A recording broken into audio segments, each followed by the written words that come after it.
What's going on, everybody? This is Drew here. I want to welcome you all to a brand new episode of Phoenix Down.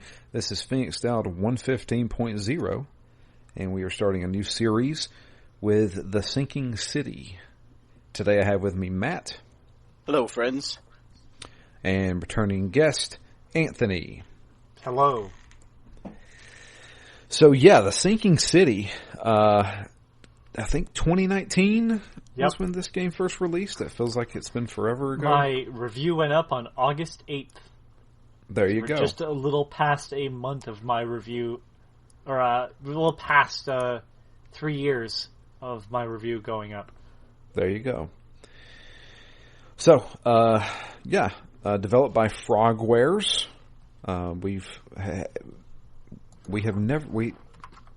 Did you do Mag Runner? No, we did not do Mag Runner. We have done Spiders games, so that's the problem. Yeah.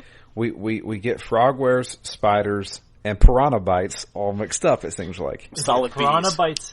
So Piranha Bytes is at the bottom, and then I go. I don't say that. I do not say that. What game? Oh fuck, that's right. You like I like Risen.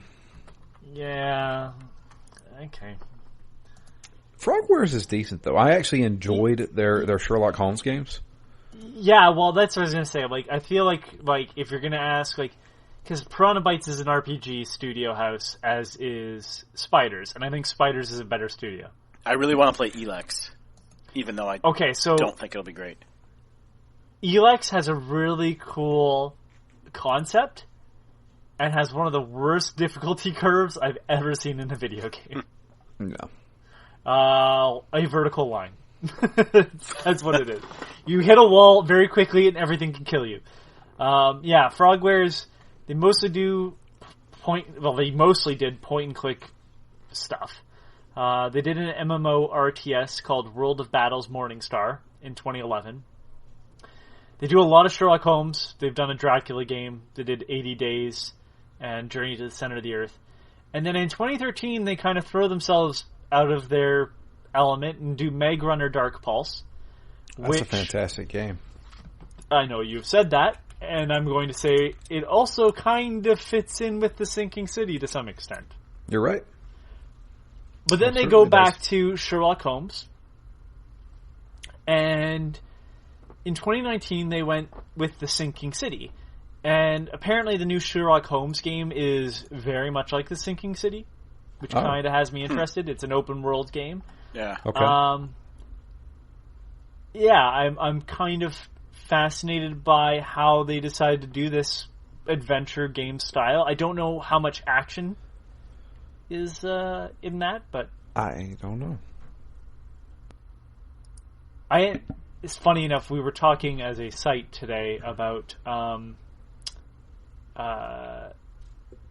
buying games that we review, and how some people say we should buy the games we review. I don't know where that thought comes from, but on our site there's multiple writers, and if somebody gives something a good review, we don't just get free codes for everybody. We go and buy them. And I can honestly say I have bought The Sinking City. It was on sale, mind you, but I bought it on Nintendo Switch because I knew the money was going directly to Frogwares. And there were some issues with the publishing of this game, where Nacon, who was, I think, Big Ben Interactive when this game was published originally by them, and Frogwares had a disagreement. And there's a lot of back and forth. I don't know who's in the right, but they self-published the version on the Switch. I said, I'll give it a shot.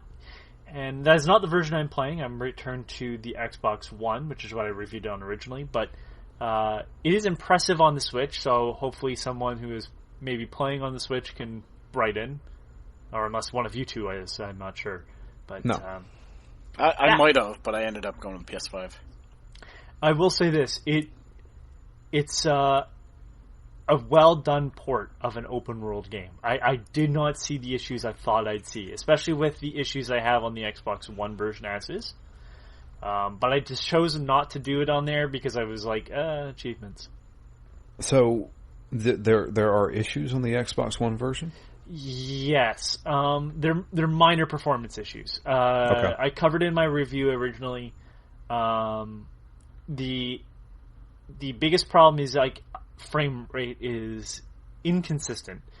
It's not terrible. None of it's not. It's never not a working frame rate.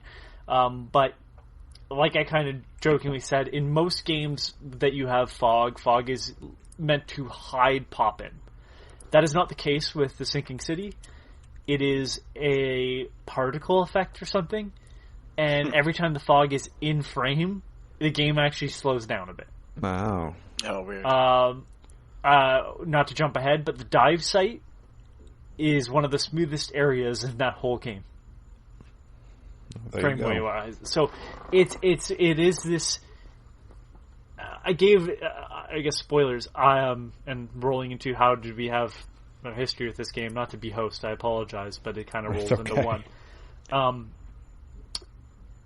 I gave this game an 8, and I brought up those portions, but I will go to bat for this still. I still agree with my score, but I will be honest, I had never finished this game entirely, so I recommended it for Phoenix Down. Something else came up. I was already late with the review. I was waiting for patches to see if it would get better. It did. It didn't fix everything, but originally when I started playing it, I had screen tearing, and screen tearing will make me vomit. So, I was pretty impressed with what I had played, and again, I liked it so much that when it was like $15 or $20 on the Switch, I just gave them money for it. Gotcha. Okay. Well, I'm playing the Series X version of the game. No performance issues whatsoever. I'm really glad to hear that. Yeah. Yeah. So they actually released a Series X version. I think also a PS5 version of the game. I wonder if that has to do with the publishing. It may have been, but they definitely did some. I think they rendered it in full 4K now. I think they definitely worked on like the frame rate and stuff like that. I think it runs at 60 frames per second. I could be wrong. Do you know the sort of history behind this game? No idea. It came out around the same time as Call of Cthulhu. Yep. Correct. And I got both those games mixed up with each other. Yep, me too. Frogwares was working on Call of Cthulhu. Really? At one point, Frogwares was working on Call of Cthulhu, and I believe now even on Wikipedia they say Frogwares was previously working on Call of Cthulhu in collaboration with Focus Home Interactive. Now, I do not know for certain, so this is just hearsay, but I've heard from multiple sources that have talked about this game, specifically Call of Cthulhu, that the Call of Cthulhu devs were basically handed parts of a finished game that Frogwares was working on. So, like, they were... The Frogwares version of Call of Cthulhu doesn't exist. But they were working on Call of Cthulhu, and they were told to give over the assets that they had finished. I do not know how much of those assets they actually ended up handing over, but that's when they started working on Sinking City. And it's funny because I think there's a night and day difference between the games. So far, I do too. As in, one is good and the other one is mediocre. The best. Yeah. And I think it's safe to say the Sinking City is the good one. So yes, there you go. It is. But yeah, my history, I knew about it, got it confused with Call of Cthulhu, and I remember you reviewing it, saying this is actually pretty decent, and that's it. I stopped thinking about it after that. I was like, I'll get to it eventually, maybe. Matt, what about you? Yeah, pretty similar. I remember these games coming out. I've always been kind of a fan of H.P. Lovecraft, so both of them were immediately interesting, but I hadn't really played either of them at all in any capacity until Phoenix Down. Certainly the kind of poster image, box cover art for this game has been intriguing. It's I think, as I mentioned, it's a game that I actually was surprised to find out I didn't own, because every time I see it, I'm like, yeah, I'll buy that. Not knowing at the time really that we would do it for Phoenix Down, although, kind of expecting we would with Call of Cthulhu, there being a tie there. Turns out I didn't own it. I was ready to pay full price for it, but I just looked on PS5 Game Store and it was on sale, so just picked it up right before this recording and was pretty excited to check it out. Fun fact, I don't know if it's still going to be live whenever this goes up, but it's on sale on Steam right now for, I think, $7. So there you go. Let me see here. I will see if it's still on sale on Switch too, because I can tell you if it's ending. So give me a moment. $7.99 on Steam, 80% off. There you go. It is on sale till September 15th on Switch for, and this is Canadian, so I apologize in advance, 80% off. So it's $12.59 Canadian. That is just the standard version. If you get the deluxe edition, let's see, the deluxe edition is $81.89 right now. So yeah, buy the normal version. Yeah, no kidding. And then you can buy the DLC piecemeal for less.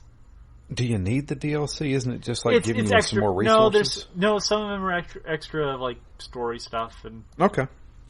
It's funny because it was the opposite on PS5, where the standard edition was full price and the deluxe edition was 80% off. Oh, really? I'm surprised because the deluxe version is what I have on Switch and Xbox. So I just have the regular edition.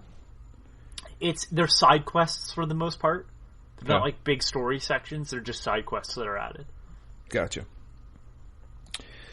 So, the game itself is an investigation game mixed with some survival horror aspects. It's a third-person graphical adventure game where you can move around in 3D environments and do all your graphical adventure standards, like pick up items, investigate, talk to people. And then it goes, and now you're shooting guns because it's actually a horror game too. Yeah. So, to begin with, everybody, I know Dustin suggested that we try the hard mode on the investigation stuff. I'm playing in hard mode. You are a stronger man than me. I love that stuff. Okay. That being said, what's your difficulty in combat on? Normal. Yep, normal for both. For me. I'm like, fuck that noise. Easy it is. Okay. I'm like, I don't want to have to fight bullet sponges. I don't want to have to keep healing myself. I'm here for mostly story, and I've still been taking damage. It's not like I'm just like invincible to stuff. It's just like I don't want to be overwhelmed with monsters, especially when stuff can spit and all that jazz. It's like I'm here to be an investigator. Yeah, I'll get spooked as is. And the combat can be quick in this game. Yeah, so far the combat sequences I've had are kind of, here's two guys, take them out, you're done. That's it. Yeah. I hate the melee. Yeah, the melee sucks. But I think in the version I got, they gave me a machine gun. Nice. Yeah, I had that, and I'm like, oh yeah, that's right. I had that machine gun, and like kills a couple of the enemies pretty quick. So the little small bastards don't like standing still long enough, but whatever. But you're also wasting your valuable money. Bullets, yeah. A little bit of a Metro, yeah, vibe. Mm-hmm. So, but yeah, starting off, we're playing as a private investigator named Charles Reed. He is a more likable character than the one from Call of Cthulhu immediately. Yeah, pretty much. Whose name I do not remember. I can't which remember should tell either. you everything you need to know. Give me a second here. I'll pull it up. Is You it are Edward? playing as Edward Pierce. Edward Pierce, that's right. Edward Pierce is a doormat of a human being and far less interesting than anybody in this game. Yes. And so Charles is suffering from some kind of mental illness. He realizes it, and he's been seeing visions and nightmares, and Ex-Navy. Yeah, he's an ex-Navy. For I think World War One. Yeah, this takes place in 1920? I believe so, yeah. Okay. And he doesn't know why, but he is being called to a place through some otherworldly fashion.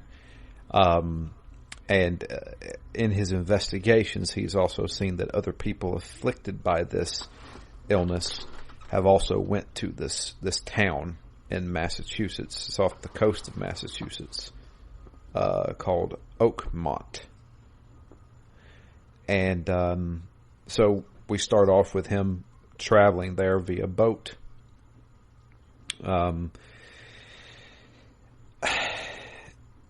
There's cutscenes in this game that obviously don't make much sense. Yeah. And it's because he's descending deeper into the mouth of madness. Haha. See what I did there? But he's obviously being affected by this, not only while he's sleeping in his dreams, but also in the waking hours. And that falls into the, kind of the mechanics of the game. Because he is afflicted with this, he has a few new abilities. He can see through the mind's eye, which allows him to basically use detective vision, if you want to put it that way, where he can see certain clues and either past events. The coolest part is when he sees like the people pointing where he's supposed to go. Yeah. The shadow people. Yeah. The premonitions. The retrocognition. Yeah. Yeah. It's a really good explanation for detective vision, essentially. But his detective vision isn't nearly as strong as like any Batman. other game. Well, yeah, Batman being the key one, but like even like if you can interact with something, it's marked with a symbol.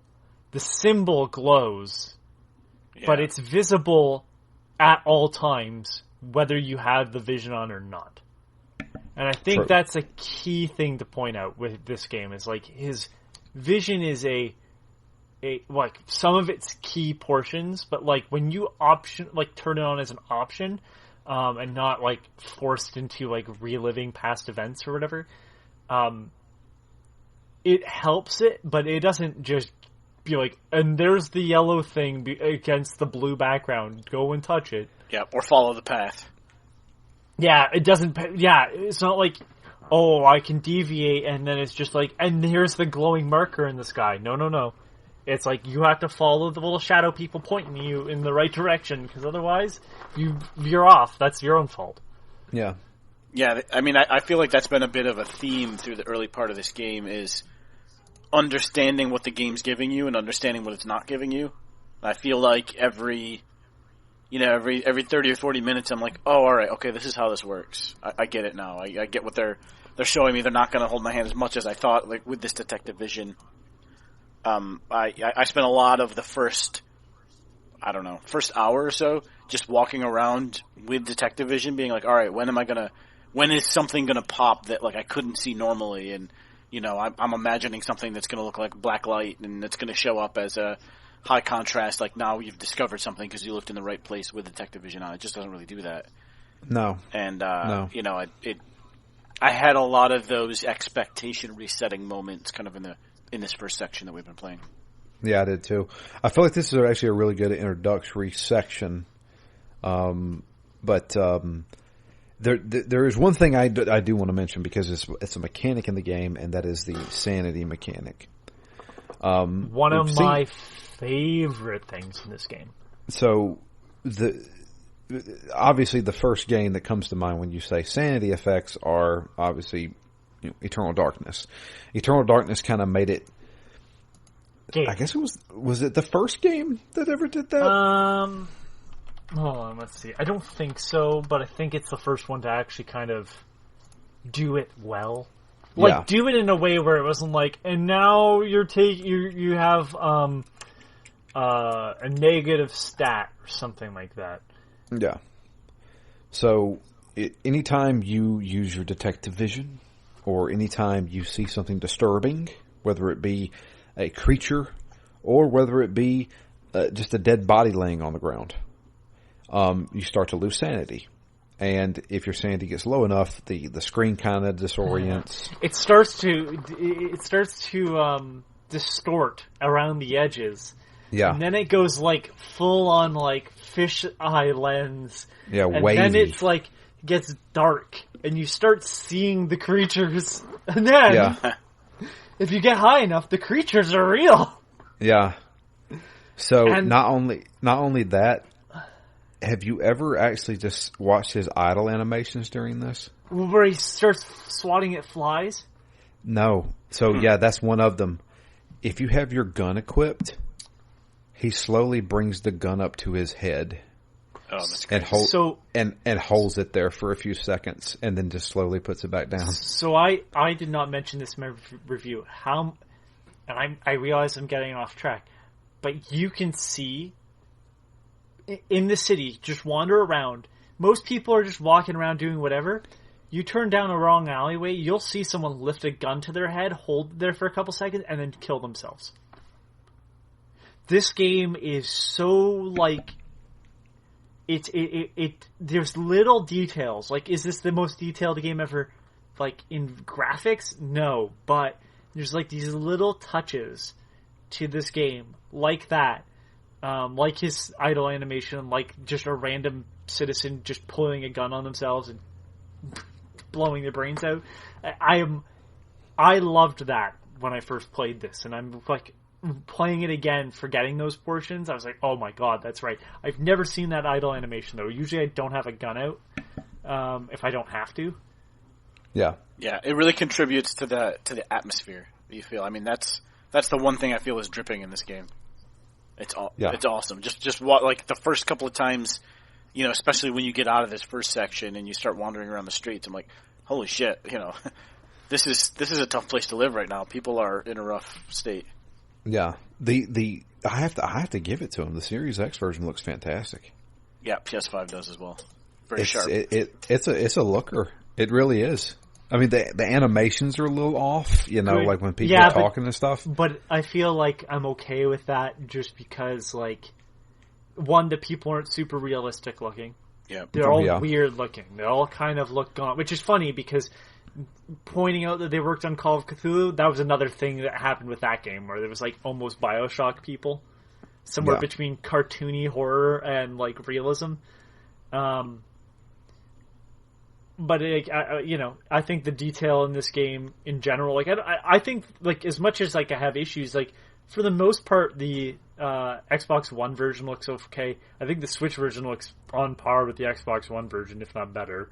It seems to run a bit better, in my opinion. But like, I didn't take it as far into the game, start booting it up and stuff. But I think this is also their first open world game. Yeah. It's impressive. It's a weird thing to do in open world.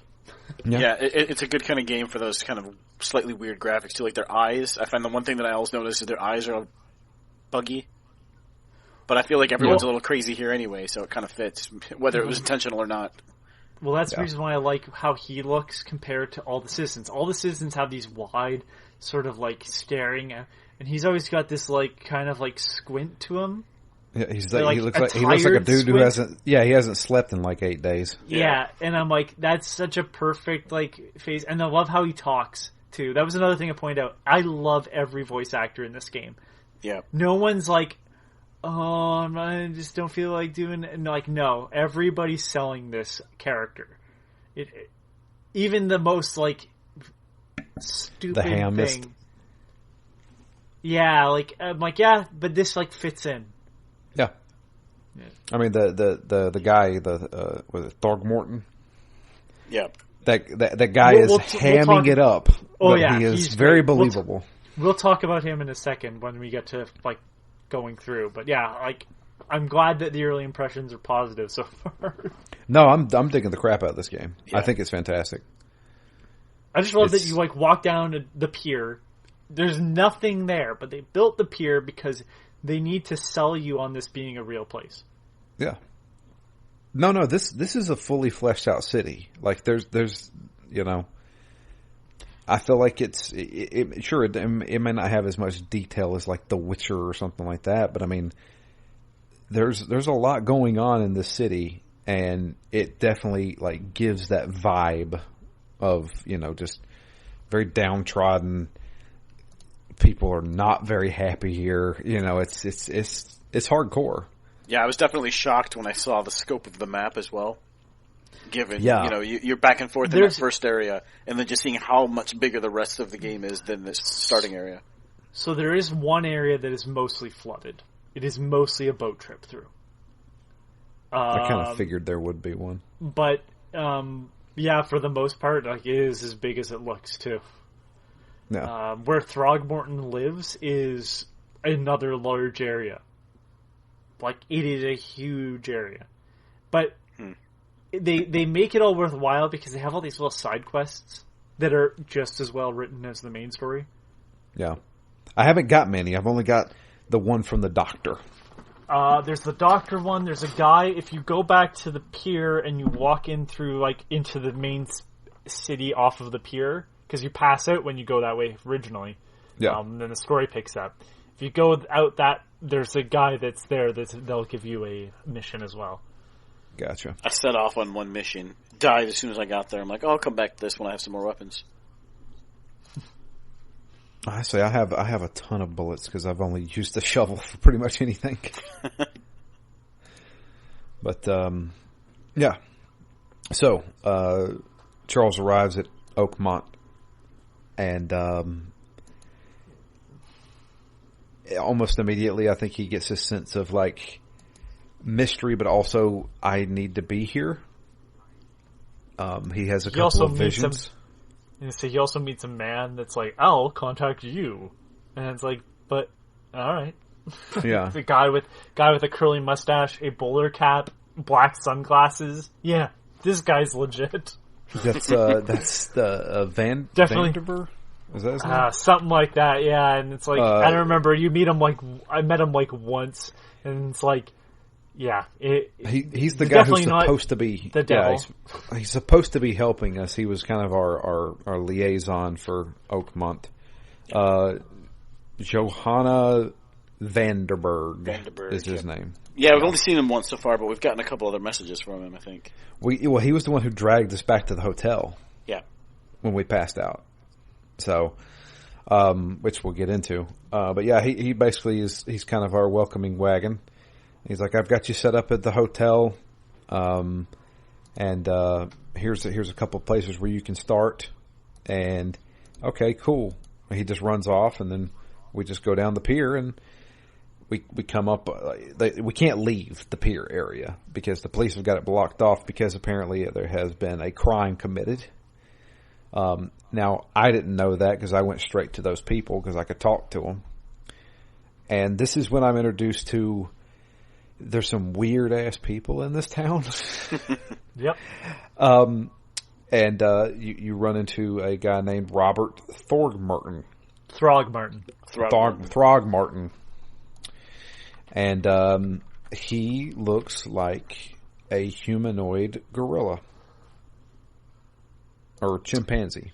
Yeah, I kept spending a lot of time looking at him. I'm like, does this look like it could...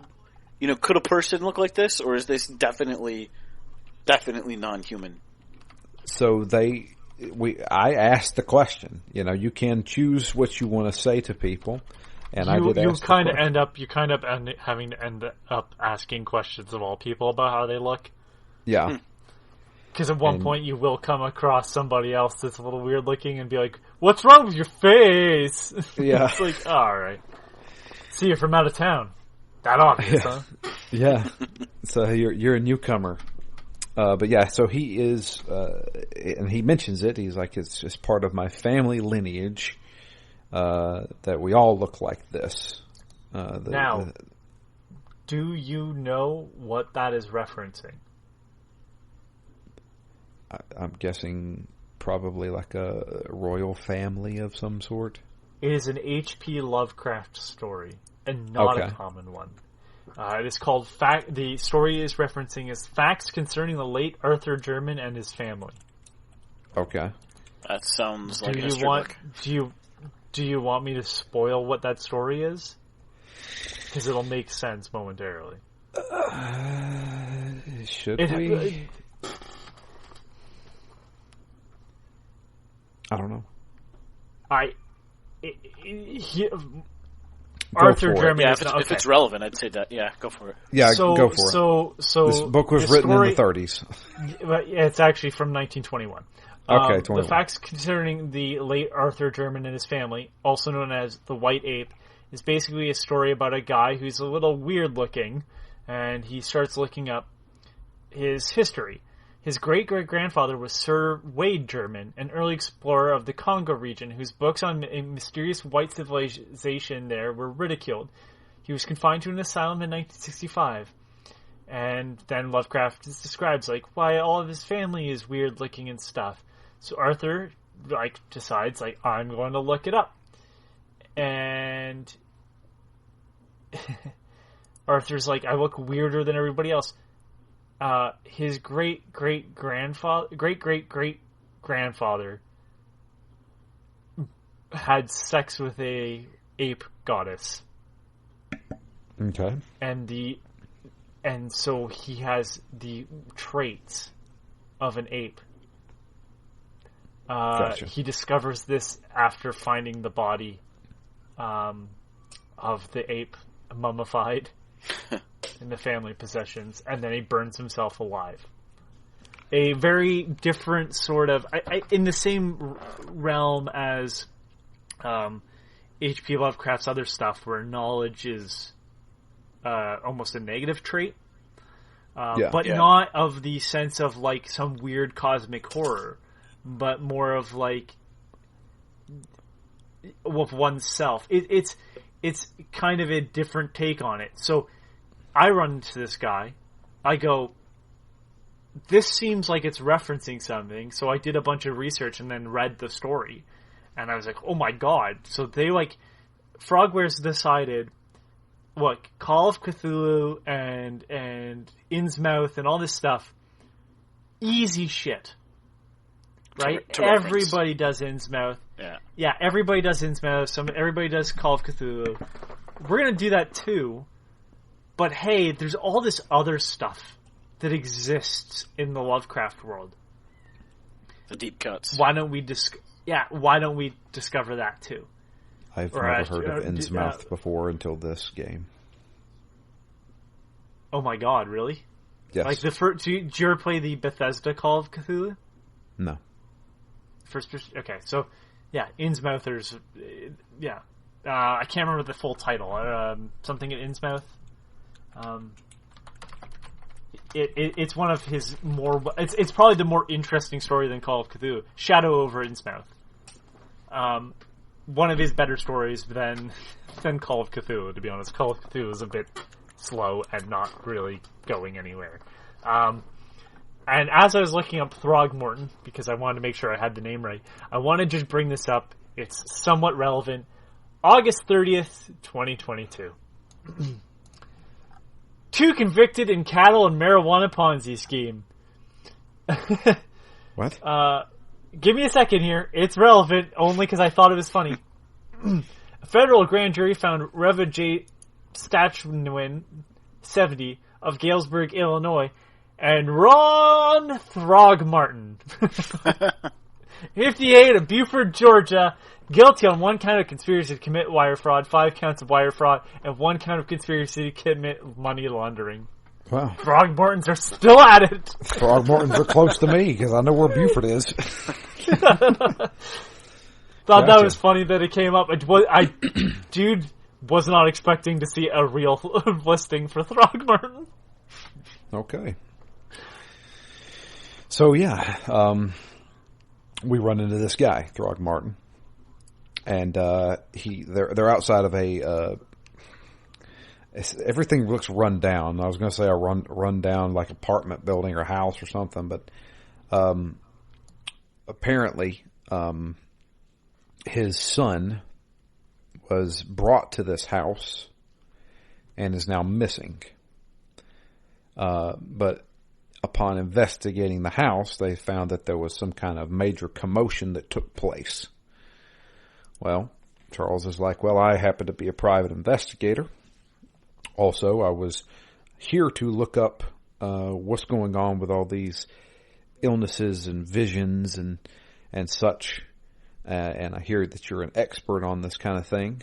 He said, well, I'll tell you what, if you help me find out where my son is, I will help you with your investigation.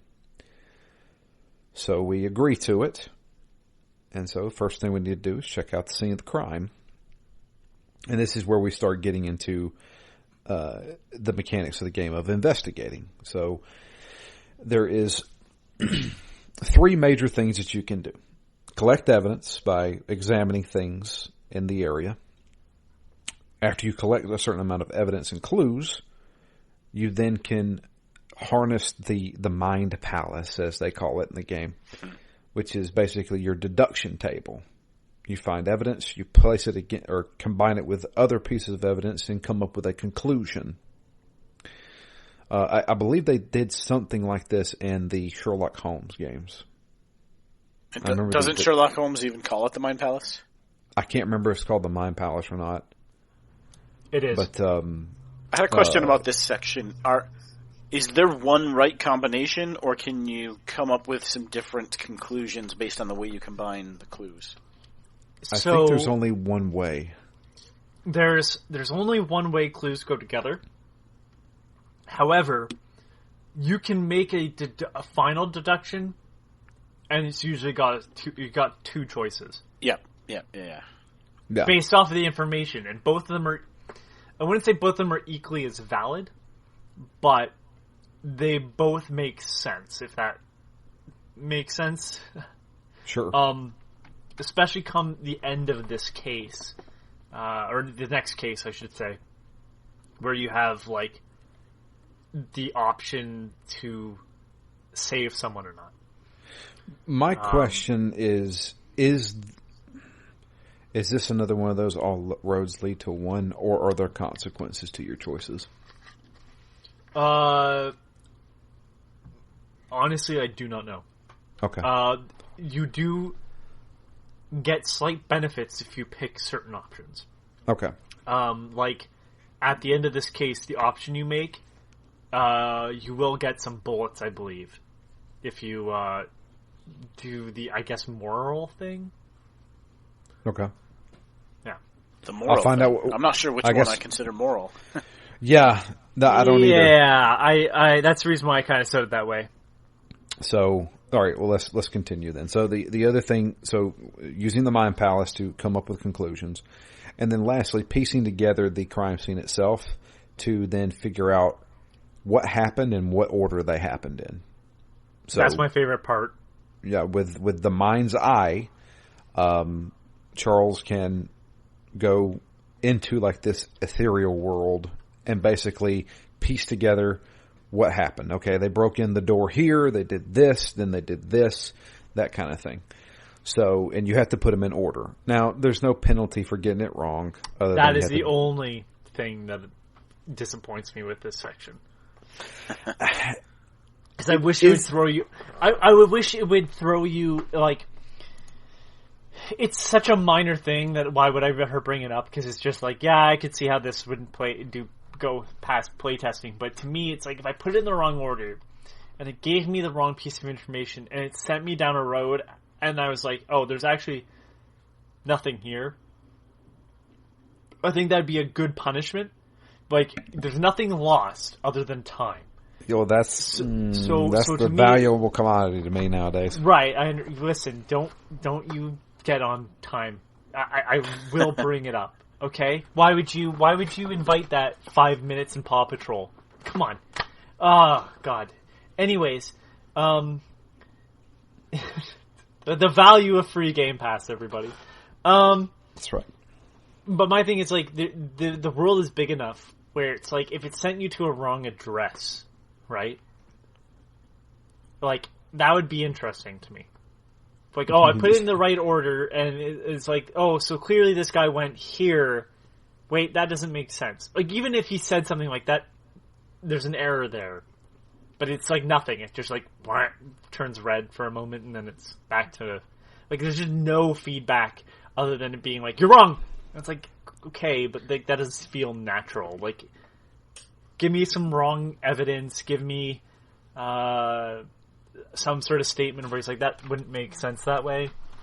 Yeah, I thought about that. I was surprised that there was no penalty. You know, and then my next thought was, you could easily not pay any attention in here and just try it till it works, because it's not going to take you very long. So my thought was, if they had 6 or 7 segments that you had to put in sequence, it would take... Or they get longer. Yeah, I'm sure. And I just figured, all right, once they get longer, or if they get longer, at least then there is a time impact for just trying to brute force it. Because with only 3, it takes you a minute, right? They get longer, and they get less linear. I think that's the other issue. Early on, it's like very linear of like, okay, clearly you know where it starts because they literally start you in the room. Yeah, they got to kick down the door before you can like hit somebody, right? Yeah. But yeah, those are like the main cruxes of investigating. There are some other things that could pop up later on, which we'll get into. But so with this part, we're trying to figure out. So there's in this building, there is a man that has been killed, who's laying there on the ground. This person's obviously been beaten to death. But then we also see that there's blood spatter leading out to a window. So somebody must have jumped out of a window. So it was more than like 1 or 2 people fighting. It was like a brawl almost. And then we see where they had obviously had somebody laying in a bed somewhere. So what we know is that this place is housing fishermen who there is a guy who is alive that we can talk to, and basically he tells us, we brought this guy in, he went nuts, started fighting people, and ended up getting people getting hurt, and then he jumped out the window. Okay, well, let's piece it together. So guy was laying in bed, which we think is his son, Albert. He wakes up, starts a riot almost, and then jumps out the window. What we can tell is that somebody took a couple of shots. So somebody's obviously giving chase to this guy. There's nobody else here. So where did the other guy go? Where did Albert go? But somebody went after him. So we then have to use the detective vision. I guess it's the mind's eye again. And this is where we get the shadowy figures pointing us in the right direction. So we find another blood stain out in the streets. Must have ran this way. Somebody took a shot. We find a shell casing. Okay. Some dude is shooting at whoever they're chasing. And we see, and this is where, Matt, you brought up the thing where they give you the tools, but they don't tell you how to use them. Yeah. So here, I felt like I ran into a dead end. And I was like, well, I don't know where to go. There's no more blood. There's no other premonitions pointing to tell me where to go. And I realized, oh, I've got to jump up on these boxes. So I had to climb up on the Press that. boxes. Wow. Now I'm in this whole new part of the pier that I didn't even know existed. Yeah, I assume I could have accessed that earlier, but I didn't even know I could or would have had any reason to. So Yeah. Gotta press that Y, boy. Mm-hmm. And so, and this game really doesn't tell you anything. Like, there's no like control tutorial or anything. yeah. So, like, how do you pull out your gun? I don't know. I just started hitting buttons. I think there's a bigger point to bring up later on with a specific item that you have. I don't know if that's what you mean, but I couldn't figure out how to use a med pack at first. The med pack is one of my preferred. Like, I like the fact that you have to ready it and then stab yourself with it. And then wait through the animation? Yep. Yep. I didn't mind it. It took me a second to figure it out. Yeah. So, leading up to this new area, we find a couple of things. Looks like there was what was it? It was a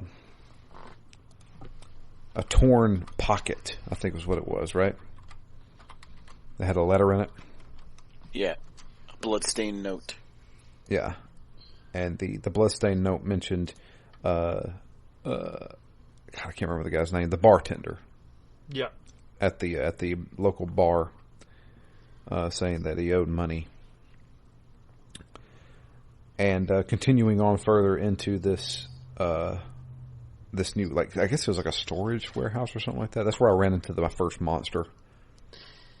Yeah, which we'll talk about for sure. Oh, go ahead, talk about it.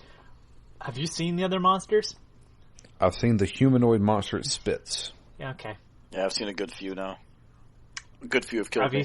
Have you seen the big boys? I haven't seen, but no. I've seen a couple of big boys. One started stomping after me in an infected zone. The multi-armed ones are like pretty scary looking. I'm impressed with the fact that like nothing looks like anything really. Yeah. And the close-ups of the spitters when you're kind of going crazy, where it looks like somebody's sticking their hands into a face vagina, is the best way I can describe it. Is one of the most disturbing hallucinations I can have. Although I do like the one of the main character hanging himself. Oh, he has a vision of that? If your sanity goes low enough, you will see him hanging. Yeah. Oh, wow. It's well done. It is the visions, like everything. Okay, Bloober Team's getting a Silent Hill game, and all I'm gonna say is that I really wish they were handing the rights over to Frogwares. Yeah. Because like this gameplay, Silent Hill, little bit more polish, I guess. Although mind you, I'm playing on an old console at this point, so. No, I feel like the combat can have a lot more polish. Yeah, I mean, okay, yeah, for sure. But yeah. Even then, like, if this was the best they could do, I think they'd do a really good Silent Hill game. Yeah, agreed. Yeah, the atmosphere and the mechanics of the sanity stuff are fantastic. But just, not only that, but, like, imagine getting a note and they're like, yeah, go here. And then you just look at your map of Silent Hill, and then you have to travel there. And then you're like, I guess it's here, because this is the road that they said it was going to be on. Yeah, this definitely feels a little old school. Feels kind of like Morrowind in that sense, where it basically tells you it's between Elm and North. Okay, all right. Well, let me look at my map. There's Elm. There's North. All right, it's going to be that. It's going to be in this corner somewhere. So I got to go find it. It's one of my favorite parts of this game too. Like just like, yep, it's here. This is how they traveled in the 1920s. Yep. My telephone booth. Yeah. Truth be told, I'm glad there is fast travel in this game, because if there wasn't, I'd be like... Yeah, if there wasn't, I wouldn't have recommended it. Yeah. I couldn't walk that, and I couldn't tolerate that shit. Yeah. But yeah, so going into the storage area, we find that clue, but we also run into... well, it's not really a familiar face, but it's the guy we've been looking for.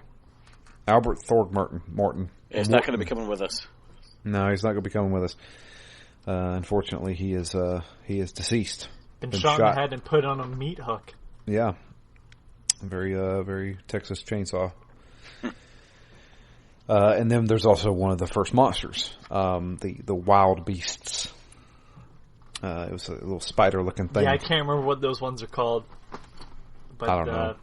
They have names. All of them, I think, have names. So is the wild beast just a generic term for any of them? It's not. I believe so. Yeah. Not the hand monster. Yeah, give me a second. Wild beast. Yeah, I think they'll have very specific names. Creatures. Yeah, it's just the common name between them. Yeah, the small little creature is the Stygian,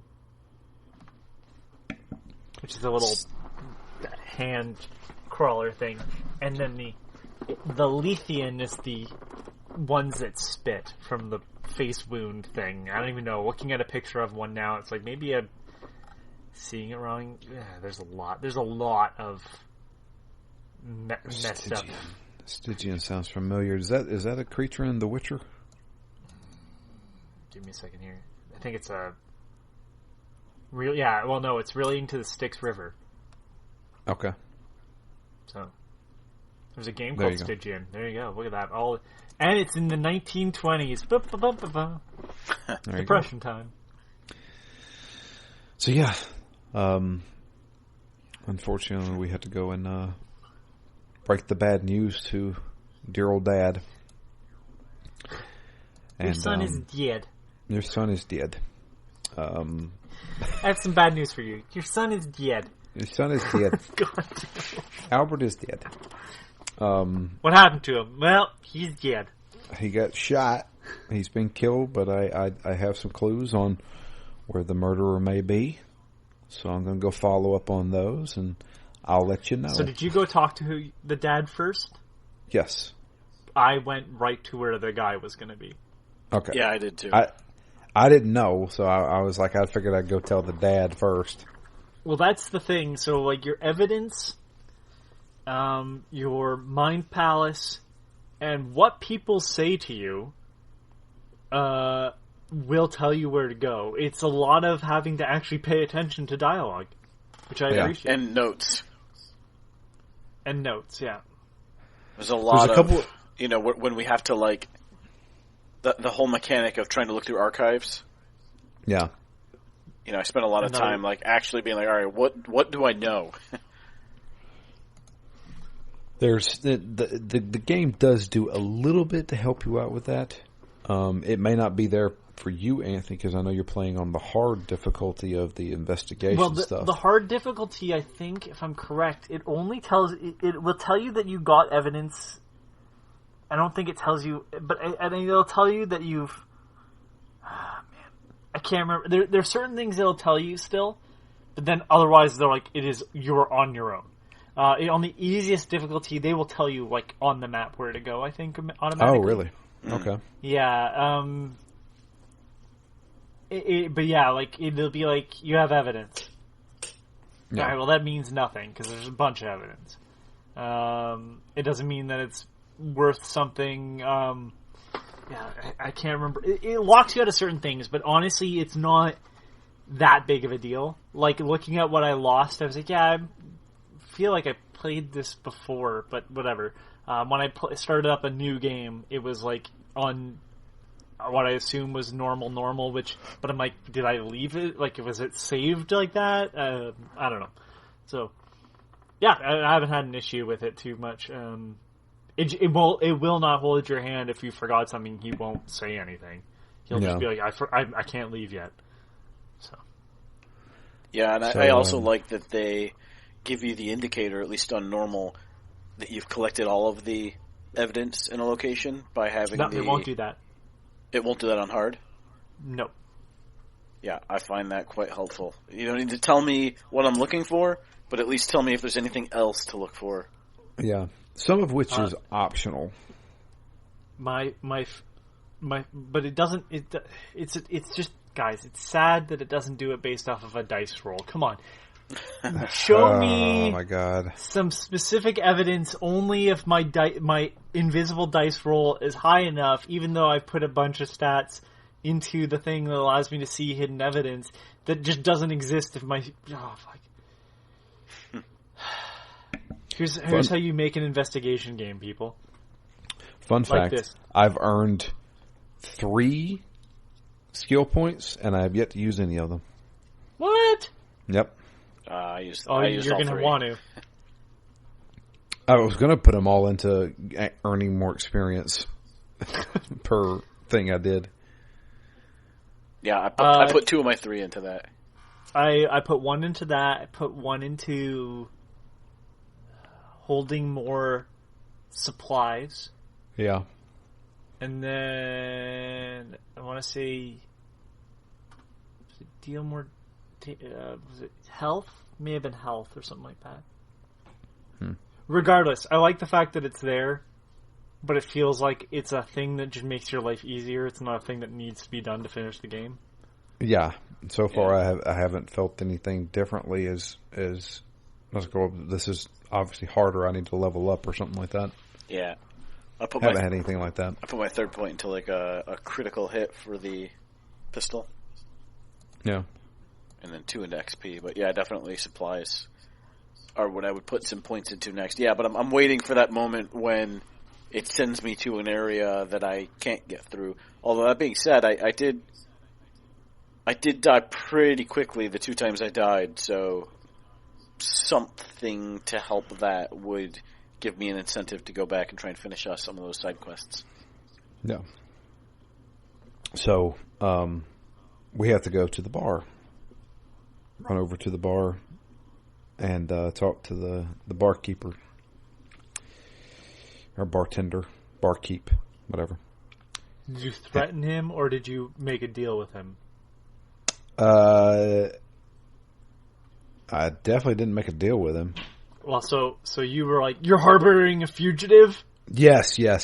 Okay, so I went nice. I'm like, look, I know you owe money to the guy. I want him. You don't want him. Let's make a deal. He's like, it's upstairs. All right. Here's the key. Get him out of the fucking picture. I'm like, cool. He's like, yep. And if you're gonna shoot him, do it outside. All right. So, yeah. I told him, you're harboring a criminal, so give me the key. He gave me the key. I went up there and I met my first Innsmouther. Yeah. And I was like, wow, these guys are weird looking. Blessed by the sea. Yeah, so hopefully a different origin story, because I don't... I wonder if this is a Shape of Water thing. Well, so if I I'm read Oh, go ahead. No, go ahead. I'm pretty sure they're all... I think it's based off the original Innsmouth, but they're all refugees from Innsmouth. Yeah. And they came after the flood. So they keep talking about this flood. I've looked into it a little bit. Apparently, sometime in the early 1900s, a flood happened, and a lot of people from another town moved into this town to get away from the flood. But a lot of things came with the flood, including the monsters. Yes. Okay. Yeah, and there's definitely just the illusion of, well, the insanity, the flood, these things showing up. It's obviously all related. Yeah. Or at least I'm assuming. So it's weird that they're based off of, like, blobfish in this game. Yeah. And not... Usually they're a little bit more, aggressive looking and not, like, pitiful. They're weird looking, definitely. They're some of the weirdest Innsmouther designs. Like, again, usually they're I don't want to say more fish-like, but they're more fish-like, I guess, the best way to describe them generally. And it's like, yeah, no, these are kind of like people that look like they've been on fire. Yeah, kind of. Well, it doesn't help that their eyes are, like, foggy because they're from the ocean. Some of them have facial hair. Yeah. Do they have, like, fins for hands? I don't remember close-ups on the hands. No, that's another thing. I'm pretty sure they just have, like, normal hands, but you can see that their skin is, like, a little weird past the wrist. Yeah. Which doesn't really exacerbate the fishiness of them. More just the weirdness. Yeah. Strange. I like the design. I like the design because it makes me uncomfortable. Yeah. So yeah, he's there. I can't remember his name. But, is it Lewis? we're like, okay. It might have been. But he's like, look, he went crazy. And everybody started fighting everybody. And I had to defend myself. And he's like, yeah, but you also chased after him and shot at him. Right in the head. Right in the face. Yeah. And then you also caught up to him and then shot him in the head and then hung him up on a meat hook. Seems pretty personal to me. And he's like, I've got a family. You can't turn me in. I'll make it worth your while. So we now have a choice. So did you? So I was gonna say. So naturally, you turned him in. No. No, neither did I. I did not turn him in. I did. Oh, Matt. Narc! So what exactly happened? I'm assuming he got arrested or probably killed. Yeah, they don't show anything, but when you go back and talk to Throgmorton, he says, "Oh, I'm going to make him pay. I'm going to show them what happens when you double cross Throgmorton, or when you cross him." So my question is that it seemed to me that this was more. It wasn't like a personal thing of more of a race thing, right?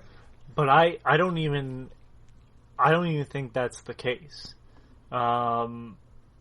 Because the madness spread to everybody. But it didn't spread to him. Yes, it did. Did it, though? Yeah. He's like, I don't know, I just woke up. Like, you just woke up and you decided to shoot a guy directly in the forehead and then hang him up on a meat hook? No, he's saying he came to after the guy was dead. And then he hung him up? Are we thinking... He'd hung him up and then came to. Realized he was covered in blood and everything. The note is not from going down the stairs. The note was like from him coming back up, I'm pretty sure. See, this is why I turned him in. It's just story's a little fishy. Huh. I think this guy did this on purpose. I don't think he did. Okay. Well, and I mean the next mission kind of confirms I'm right. Okay.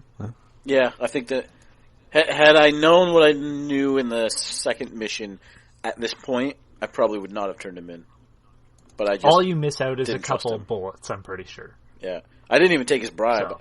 Apparently, I could have taken his bribe and then still turned him in, but I told him I'd think about it. He offered me the bribe. I didn't. Well, you can say, like, I won't turn you in, and then go and turn him in, too. That's a lot of this game. You can choose something, and then last minute go, change my mind. Fuck him.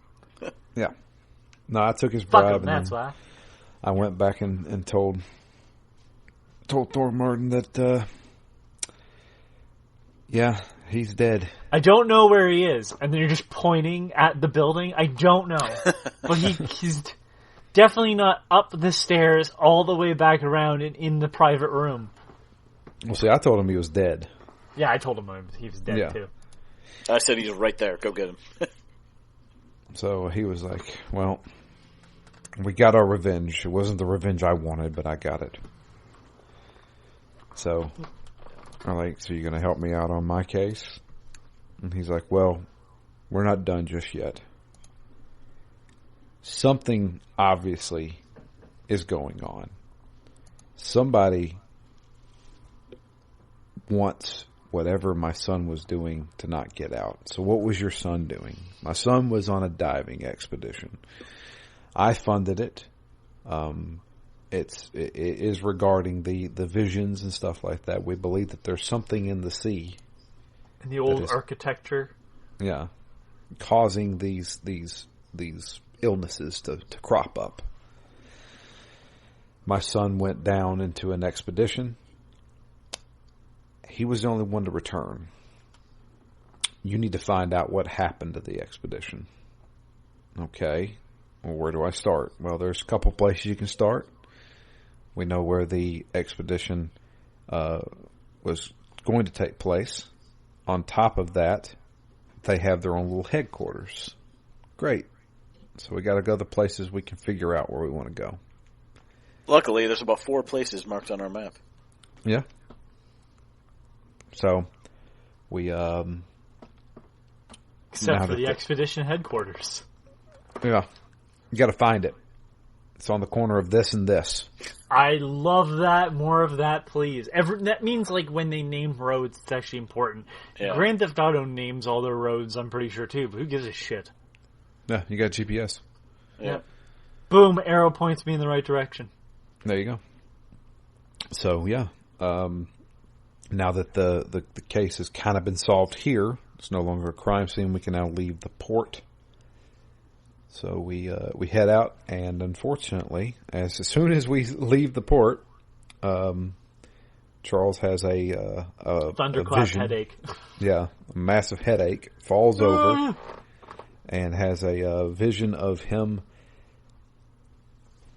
next to 2 crossing, like, I don't know, spires, I guess, with this ancient writing on them. Is that when he touches it and something crawls into his arm? Yeah, like a worm. leech. Yeah, leech. Yeah. Yes, I've too have watched Parasite. But, and then he wakes up, and he's now in his hotel room. And there's a note there from Vanderberg telling us, hey, I found you in the streets. Maybe drunk. Be careful. Maybe be careful next time. Great. So then you can change your clothes and pick up a bunch of stuff and learn a little bit more about our main character. Man, this reminds me of Deadly Premonition. Yeah. In a good way, not in the, wow, this is a jank piece of shit way. Yeah. Deadly Premonition has a lot of, even though I love that game. So, I did change my clothes because, man, that backpack is just not working for me. Apparently I had a overcoat that I could do, so I look like a proper noir detective. Yeah, the backpack, you look like a loser. Yeah. And if you had a better backpack, but it's not, it's this weird, like, wide at the bottom, thin at the top backpack, and it's just like, dude, really? Yeah, no. But I kind of like that he's not this cool, like, you can choose to make him look a little cooler, but he's not this, like, suave noir. See, detective, like, he's a loser guy that has visions that was ex-Navy. Yeah. And he wasn't even like he was a diver. Not even like a, I'm Navy, I go in, I kill the terrorists Navy that we have now. So yeah. He was, he fought in World War One. Seems to have a lot of resentment toward that. I was just about to say, the more boring of the world wars. I don't know, man. It kind of wiped out an entire generation. Yeah, well, yeah. But a lot of trench warfare. Yeah. Not pretty. I'm not, we don't talk about that one as much as we like to talk about World War II. Yeah. Yeah. I like the fact that it's not, post World War II stuff. Like, it's like, yeah, no, this is a Great Depression time. Yeah. An era of that we do not talk about in video games enough. Although I think the first Mafia game takes place in the Great Depression. Yeah, because it's during Prohibition. Right, yeah, okay. So it's a good time period, that's all I'm saying. Yeah. It's the rise of the gangsters. And also, I'm totally willing to play an accurate World War I game. I'm joking about it being boring. It was just a stupid joke that no one got. No one laughed. It's fine. But, yeah. So we need to go check out the headquarters. I'm surprised just how much loot there is to pick up. And the fact that you can, like, pick it up again. Like, I feel like every time I go back to a section, You can loot the same chest again? You can. It's restocked. Yeah, The It's problem... generally supplies, so it's not like you're getting, like, bullets, usually. Sometimes Yeah. you are, but, like, for the most part, it's like, congratulations, you got a few more shell casings. and That'll go some far gunpowder. as you're firing it. Yeah, that'll go far as you're firing, like, 6 shots into one guy. Enjoy. Yeah. But I don't So, feel like, I guess what I mean is I don't feel like it's quite so restricted, at least not yet. I haven't gotten into too many firefights. You know, I've always had plenty of ammo so far. You'll get into some buildings where it's really tight, and you're like, yeah, this can't be ended with the shovel. Yeah. And the handgun's not going to do enough damage. So there's So enough you parts start pulling out bigger stuff. Yeah. that look like survival horror, but don't quite feel like it because It's never as strong, no. Yeah. But there's definitely, like, when it's dark, and it gets dark in this game, and you're in, like, an alleyway, and then something comes out of the ground, and it's big, Yeah. there's a bit of horror. Oh yeah, definitely. Also, I will talk about it eventually, this podcast, but I don't like the dives, man. That's my horror. Yeah, so I tried to set it on my map where I thought that the building was. You're and I always actually- wrong. Yeah, I also I ran into a building that I could go into, thinking that was it, It was not. but it was not. And I ran into the new monster, the spitting monster, there. I was like, Was well, it one damn. of those apartment buildings that's like multiple levels? Yeah, it was multiple levels, but it didn't look like an apartment building. It looked like an office. Oh, okay. So that was one of my complaints. Is you will run across like the building structures. A lot of the same building structures. You will come across the place that we're entering, the expedition office. You will run across a building that looks identical to that. Different interior like objects around, but like it is the same building.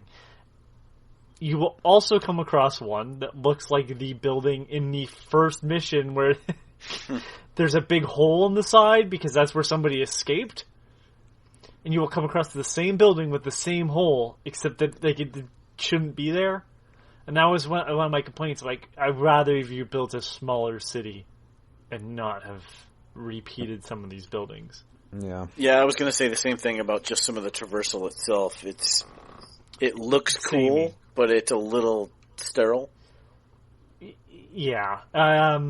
The gripes of an open world for an open world's sake. Yeah. I do think it works here very well, but I think you could have decreased the size of this map by half and still have gotten away with most of what you have. Yeah. Yeah, I would think so too.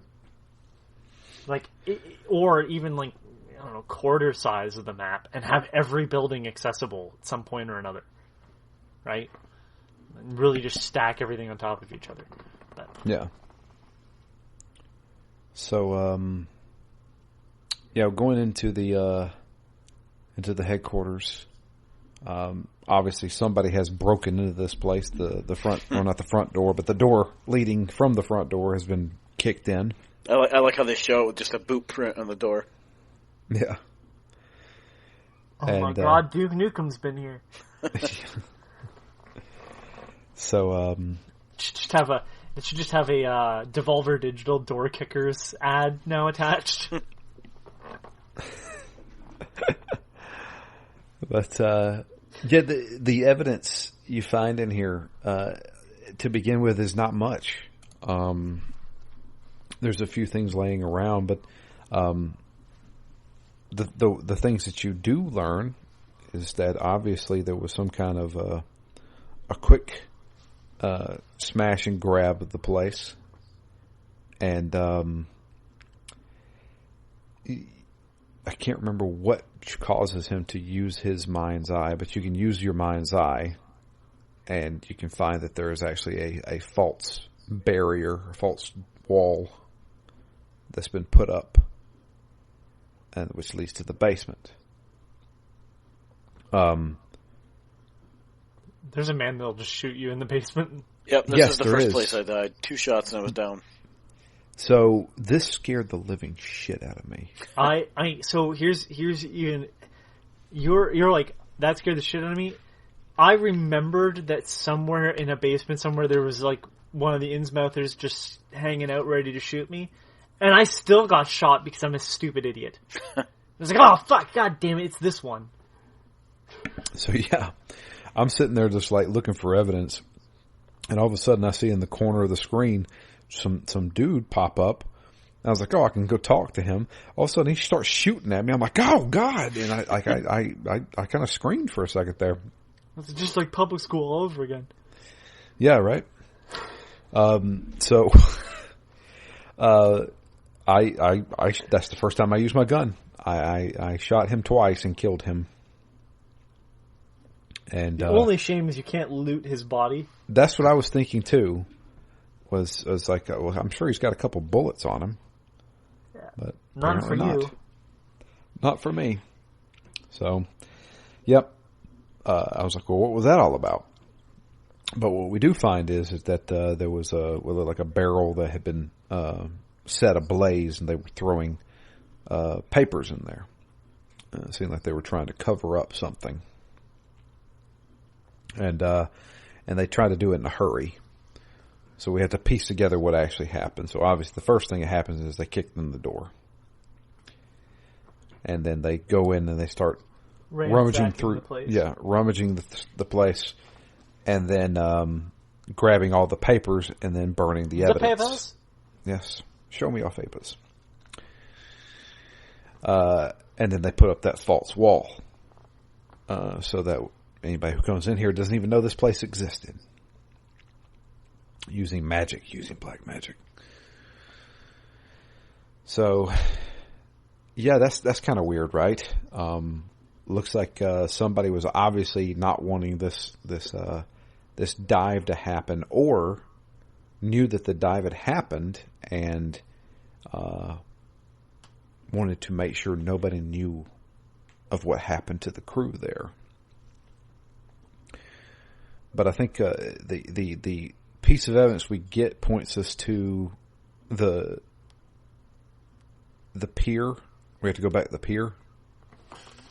Yeah, to find another person. Again, find the captain. I like this stuff as much as some people be like, oh, fucking really, you have to go back. I'm like, okay, cool, more detective tracking down stuff. So the way we find this guy is, so we don't have a name, but we know that they obviously commissioned a boat to go out to a dive site. So we have to go to the newspaper. Yeah.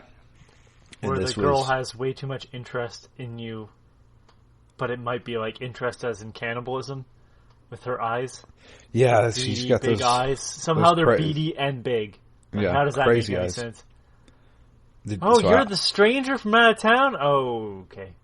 And like, the look on his face is the exact response you would have to that type of person. Yeah. Yep. That's me. So, yeah. I gave the interview. Yeah. Got the achievement for that. And then we go through the records. So this is the next portion of the investigation. Another game mechanic is that there are multiple places that you can visit where you have to basically cross-reference certain things with each other to get what you're looking for. So with the newspaper, you're going through different newspaper articles to try and find what you're looking for using certain commands. So time period, what kind of article are we talking about? Is it an ad in the paper, which is what we were looking for? We knew we were looking for some kind of ad because they obviously commissioned somebody to take them out. So it was an ad for a boat tour, I guess. I don't know what you would call it. And then you've got to, what location it was at. So I know the location. I know when it happened. It was in the last couple days. And then, what kind of a article was it? It was an ad. So we find the ad. There it is. We got the name. There's the captain. Now we got to go find the captain. Well, he was stationed at Pier 3 down at the port. Okay. Now we got to go back down to the port. Make it to the port. What before you get there? What's interesting about those segments is I did not use, like, I didn't know I was looking for an ad necessarily. But there's enough information there that I was able to get what I needed as well. Yeah, you need like 3 out of 4, right?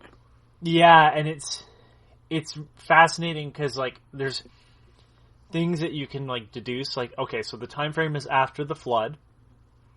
I need it for I need it for the docks, so I know what area to look in, and I know that it needs to deal with civilians. And then I get my response. And I got the paper and it tells me, like, Dock 3. Cool. And that's where it's like, I love the fact that, like, it requires the player to think. I mean, I guess you could just keep randomly doing combinations, but boy, that'll get boring quickly. Yeah, it takes a lot of time, too. Yeah, so I love the fact that it's like, you have enough information here, there's multiple ways to put it in, and you'll still get what you're looking for. Yep. So go back to the port, Pier 3, and a fog has set in. And there's nobody around except for one guy.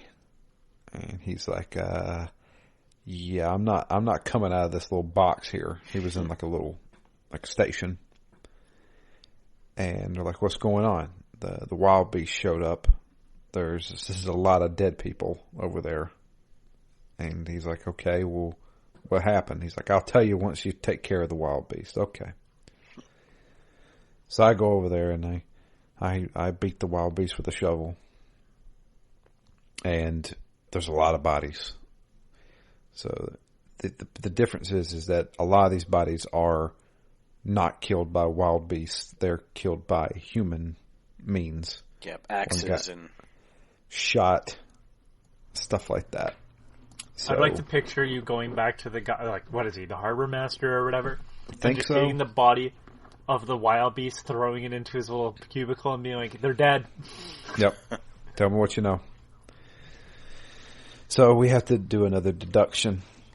We find that there's looks like there's booze and like they were celebrating something. Then obviously there was a big fight that happened, and it seems like somebody escaped.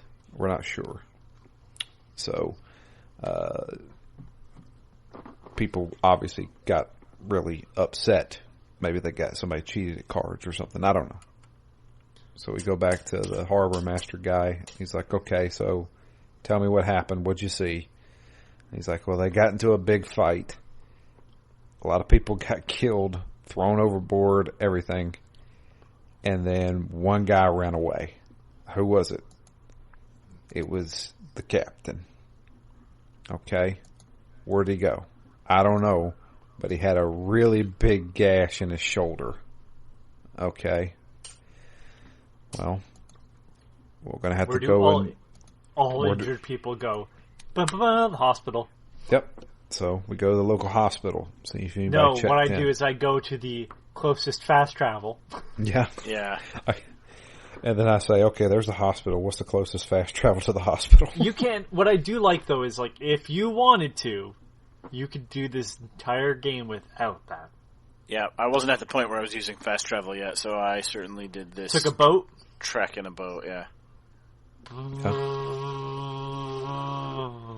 Yeah, those are not the greatest forms of travel. Yeah. I got stuck on something one time. Of course. So, but yeah, make it to the hospital and talk to the doctor there. The doctor actually gives us a side quest. This is the first side quest I got. Okay, did you take his medicine? They didn't offer me medicine. I did. He offered it to me. Yeah, I forgot about that one. I'm like, I think this is... Oh, right, he fucks me on this. Right.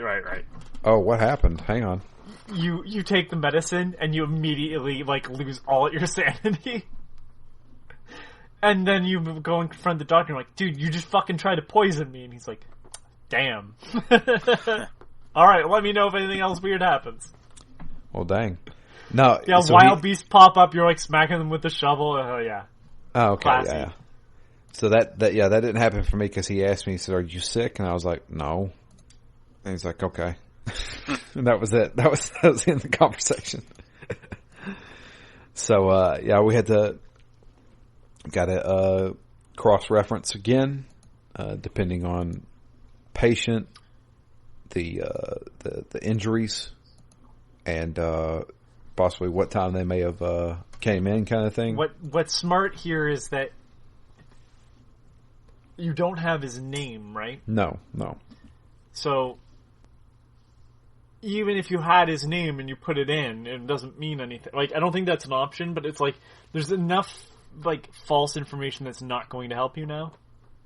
It's like working off of the previous one where they gave you kind of all the information and you just had to figure out how to put it together. This one, it's like, well, here's a bunch of information that's kind of pointless. You have to deduce what is going to be important. Shoulder injury, that type of thing. It's like, when? Fucking today. Yeah. Yeah. So there was two people that popped up, and you can actually talk to both people.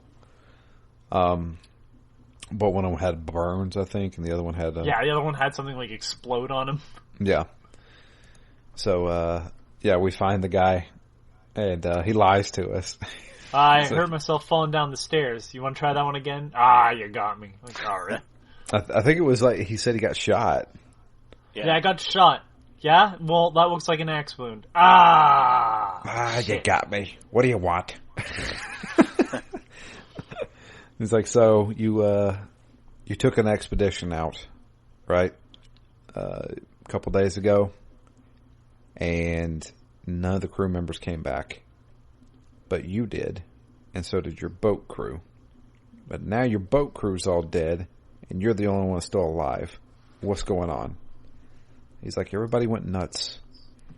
They went down into the water and didn't come back.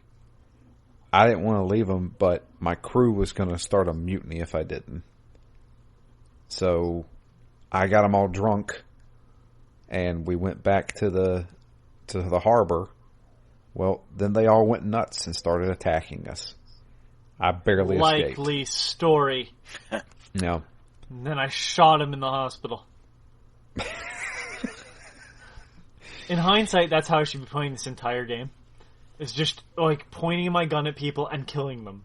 And just going to see how far I can make it in the sinking city by just murdering important characters.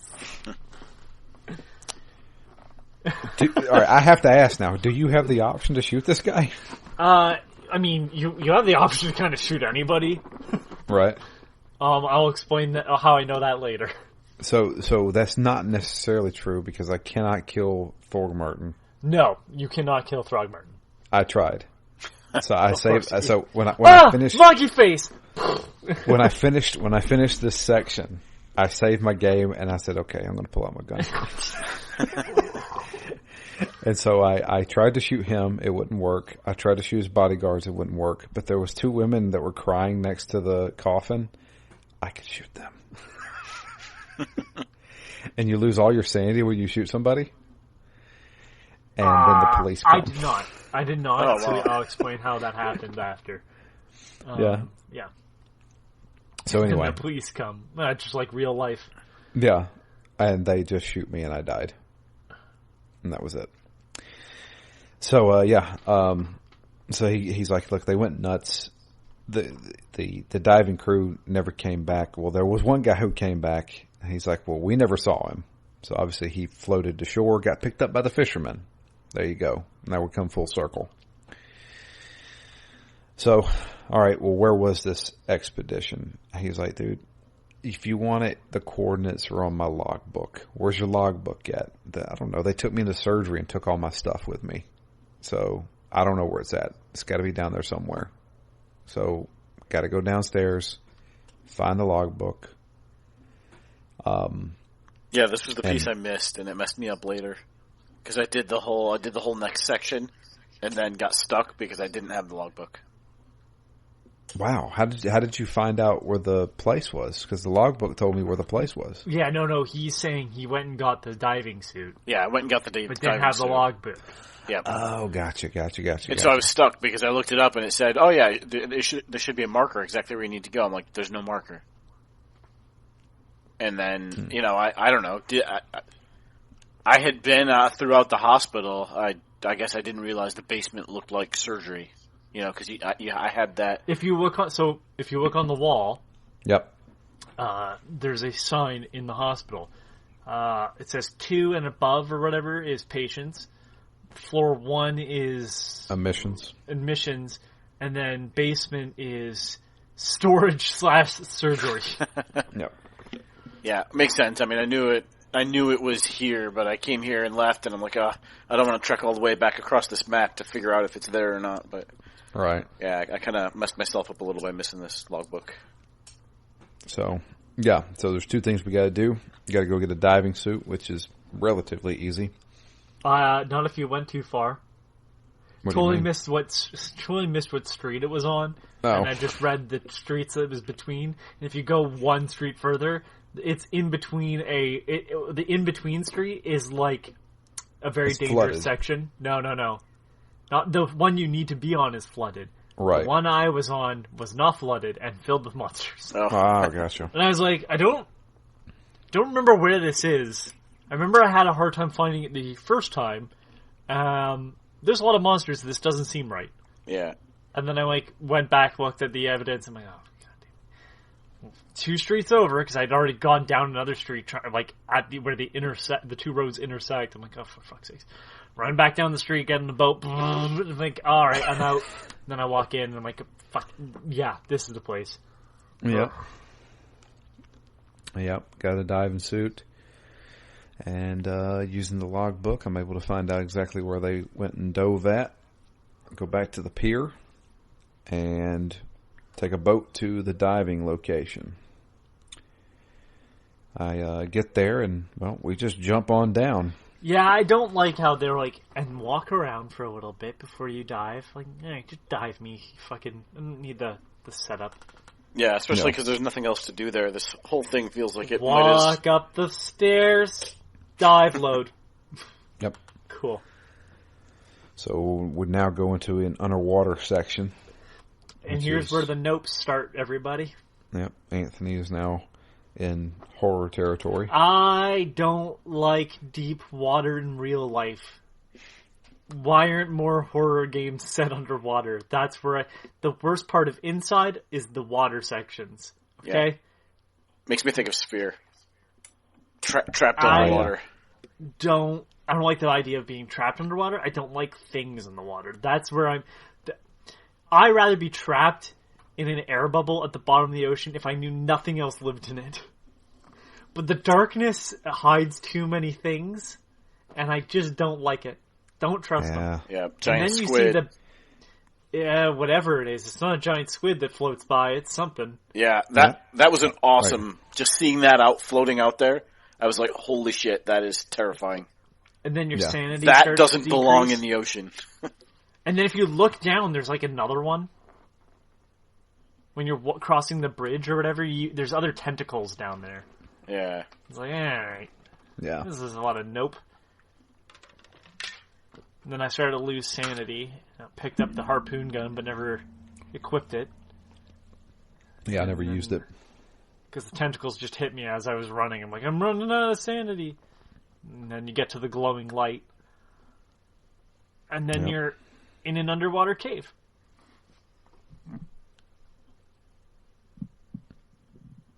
Where I think there were some more things in there.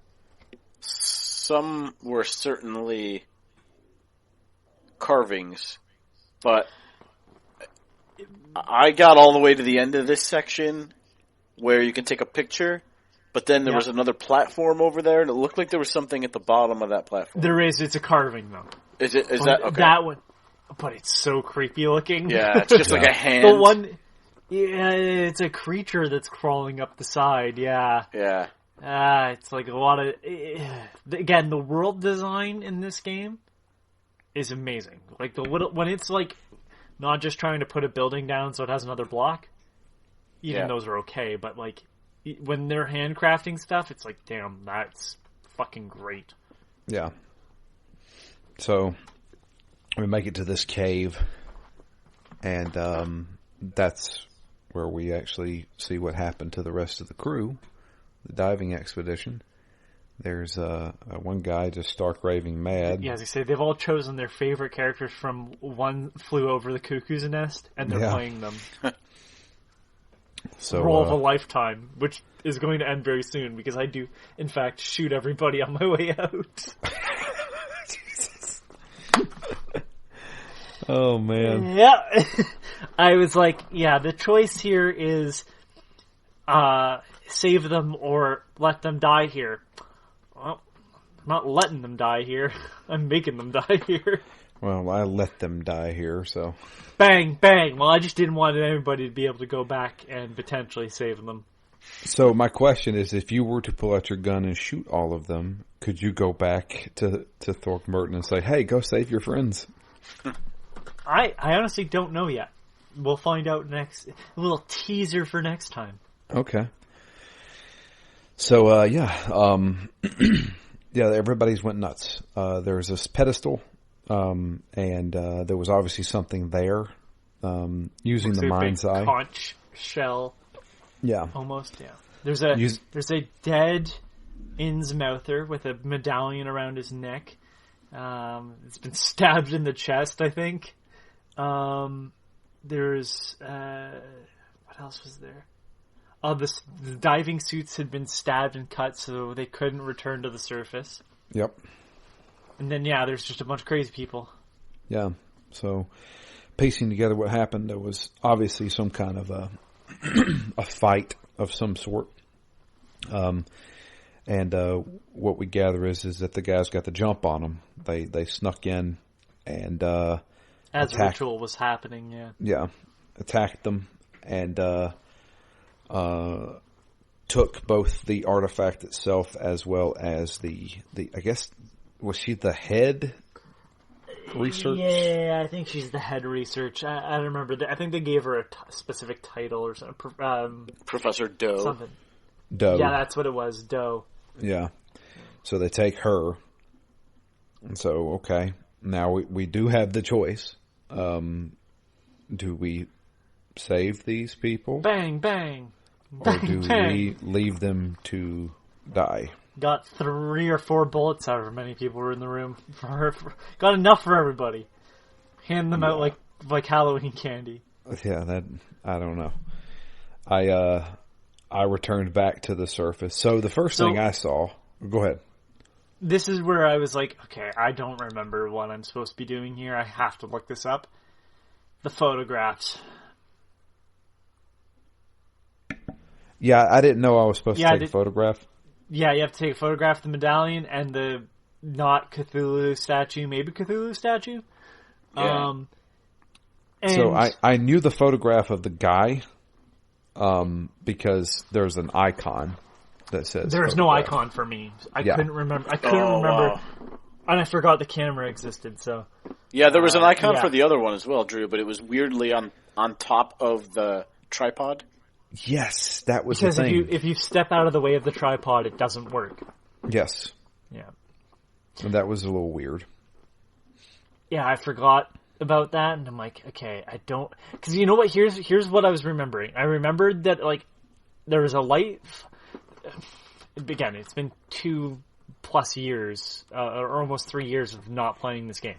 So all I remembered was, okay, there was something that was illuminated in here, and I had to specifically look at it before I could leave. And I'm, like, looking around at all the lights on the wall and the statue. I'm like, I don't remember what I have to fucking do. And I went around for like 10 minutes going, is there a specific spot I have to stand in? And I mean, yes, there is, but I'm like, oh, fuck. As soon as I read the camera, I'm like, oh, fuck, right, okay. I forgot that was a mechanic. Yeah. So, the conclusions we come to are that somebody got the jump on them, kidnapped Professor Doe, took the artifact, and left the other guys to die. And while they've been there for the past few days, they have lost their minds. And you can either say, well, we'll go and save them no matter the risk to others, or they're too much of a risk to others, let them die here. And I said, I'm not choosing either of these options. I'm taking matters into my own hands. So I did not take matters in my own hands, but I did say, The last thing we need is more crazy people in this town. I thought it was too cruel to just be like, fuck these guys. But I'm also, so I did the deed myself. But I will tell you, honestly, you'll get a message as soon as I see the option. You'll probably get a fucking phone camera picture of it being like, look at this shit. And they'll be like, no, go back and save them. Like, alright. I'm sure they haven't thought about that. I plan to come back and save them. Oh, snap, man. I couldn't, I feel like with the first big choice, it wasn't clear to me which was the right answer, but in this one I'm like, there was already somebody who went crazy and got over it, so these guys are worth saving. They'll get over it. You say that. I still believe that this guy did not go crazy. Everybody else did. That's the only reason why I thought, makes sense. So, my thing is, there's my chair. My thing is, I want to know if our decisions are actually changing anything. Because why even give us a choice if the story's just going to continue the same way? Yeah. There's got to be some kind of consequences to this stuff, right? There's got to be. Well, I guess we'll find out. So, I chose to leave them there. Oh, there's long-term possible problems that can happen. I just wanted to see quickly. Page contains all the important choices in Sinking City. We have listed the decisions made during the main cases. Thanks to our description, you can learn more about a particular choice, what options you get, and the possible consequences, including the long-term, of your decision. Okay. Well, good. Even if it didn't, I'd still be like, at least I get to come to a conclusion by myself, which is not a thing I can say about fucking Call of Cthulhu. This is true. So I went back to Throgmorton. Well, we pass out at one point. Oh, yeah. Wake up in our hotel room again. I did not go back to Throgmorton yet, but I've done it before, so. Oh, okay.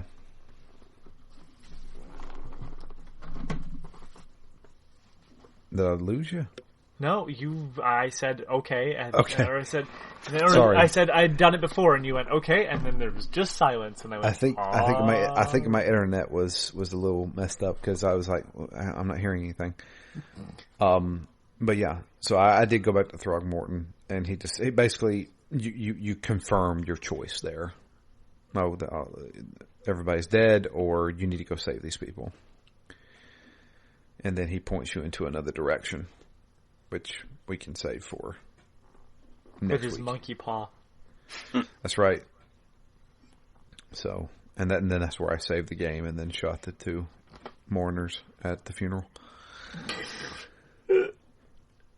There's now more. Well, you want to join them? No, there's now more funerals, including my own. So, guys, I'm giving back to the economy. Yeah, the economy of funerals. Big business, you know. But yeah, that's where we're going to leave off. We do have 2 emails. Oh, nice. Ooh. Let me read out these emails. Anthony's decision sucks. All right, that's fair. So the first one comes in from Dustin. It says, "Help! We're sinking. We're sinking." German accent. Hallo. This is the German Coast Guard. What are you thinking about? What's up, guys? You want me to say it in a German accent? I got it. That's good. So, quick history about this game for me. I saw an announcement trailer, and I like cosmic horror and Eurojank. So it's been on my radar. This game has plenty of Eurojank. That is yeah, I should have said those words exactly. Let's be honest, though. This is probably the most polished Eurojank I've ever played. You're also not wrong. Yeah. I don't know. Like with Bound by Flame wasn't not polished. No, it definitely was, but there were some things that were just a little bit too archaic. I mean, this game has some of that too, I think. I mean, you're playing on a better console, so I see all the jank at its finest. Yeah. So it's been on my radar, and I bought it when it was on sale. It sat on my shelf in my backlog, and now here we are. I was planning on playing the detective mode on hard, but after chatting with Chad, it seemed more frustrating than feeling smart, so I bumped it down to normal. And now, with my limited game time, I bumped the combat to normal too. After opening cutscene, first thing I do when I get off the boat is fall off the dock into the water accidentally. I didn't expect that I could fall off or even swim, so I was trying to find land when eels attacked me and I died. Yeah, if you stay out of the water. Did you see that warning in one of the load screens? I did. Yeah. But it was after I fell in the water. Oh, jeez. So I got into a part where like I could make it to another boat, and I went on the boat, and then I got stuck in the geometry. Oh, wonderful. Clearly this is out of bounds. They were not expecting people to come and try to jump over here, but I did. So yeah, that's a bit of jank that the game definitely has. I was walking down the street and I heard a lady cat call me. So I turned to the side to look at her, and she's like morphed into the wall. So that's another thing too I mentioned. I'm like, yes, it's kind of weird to just see like you turn a corner and Bum is T-posing and then just pops into position of him lying on the ground moaning or whatever, and it's just like, alright. No, I haven't run into any of that. It's not as prevalent as it once was, but it's still there. Yeah. I have pop-in people sometimes. Like, I'll be walking down and somebody just pops in front of me. I'm like, there's the real cosmic horror. So, more pro tips coming soon. The tutorial area took me a while to figure out all the different mechanics of this game. I ran into some of those spider creatures and figured out how to equip my gun and killed them, but then at the bar realized bullets are also currency. So then, after mashing buttons, I found the right bumper is your melee. Yes, I am playing on Xbox. Searching the building probably took longer than it should have, since they refuse to give you a tutorial on anything. I like games that don't hold your hand, and I actually really like that about this game. I also think they should at least explain a couple of things, like how you can activate Vision Sight, or just a quick overview of the Mind Palace, or a quick note like, hey, you can craft at least once. It would have sped things up at the start for sure. I'm hoping we get different outcomes based on how the Mind Palace is set up, with combining different clues to form theories and combining those to determine the verdict. But I don't think it will actually go deeper than just a small choice for each investigation. I love the dialogue options. When you first meet Throgmorton, did all of you pick the "what the hell is wrong with your face" option? Half your face. All I can think of with that statement, all I can think about is Red Letter Media. What's wrong with your face? What's wrong with your face? Oh, wow, you do a way better Mr. Plinkett. It's not very hard. It is for me. Then when you meet the fish person and basically say the same thing. I like how our detective is going around basically making fun of how everybody looks. So, do either of you know the game The Mystery of the Druids? I do, because you showed me it. Okay, so The Mystery of the Druids, there was a guy in a wheelchair at one point, and you can talk to the guy, and one of the options that's there very early on is just asking him why he's in a wheelchair, and the guy that was like Mandalore Gaming was going through, and he's like, that's there the whole time, so I just imagine that as he's talking about the Druids, he's just wondering why this man is in a wheelchair. And so I would ask that last, essentially, about the face, because I'm like, the whole time, like, I imagine him asking all these questions, and the whole time being like, why does his face look like that? Why does his face the inner voice, that?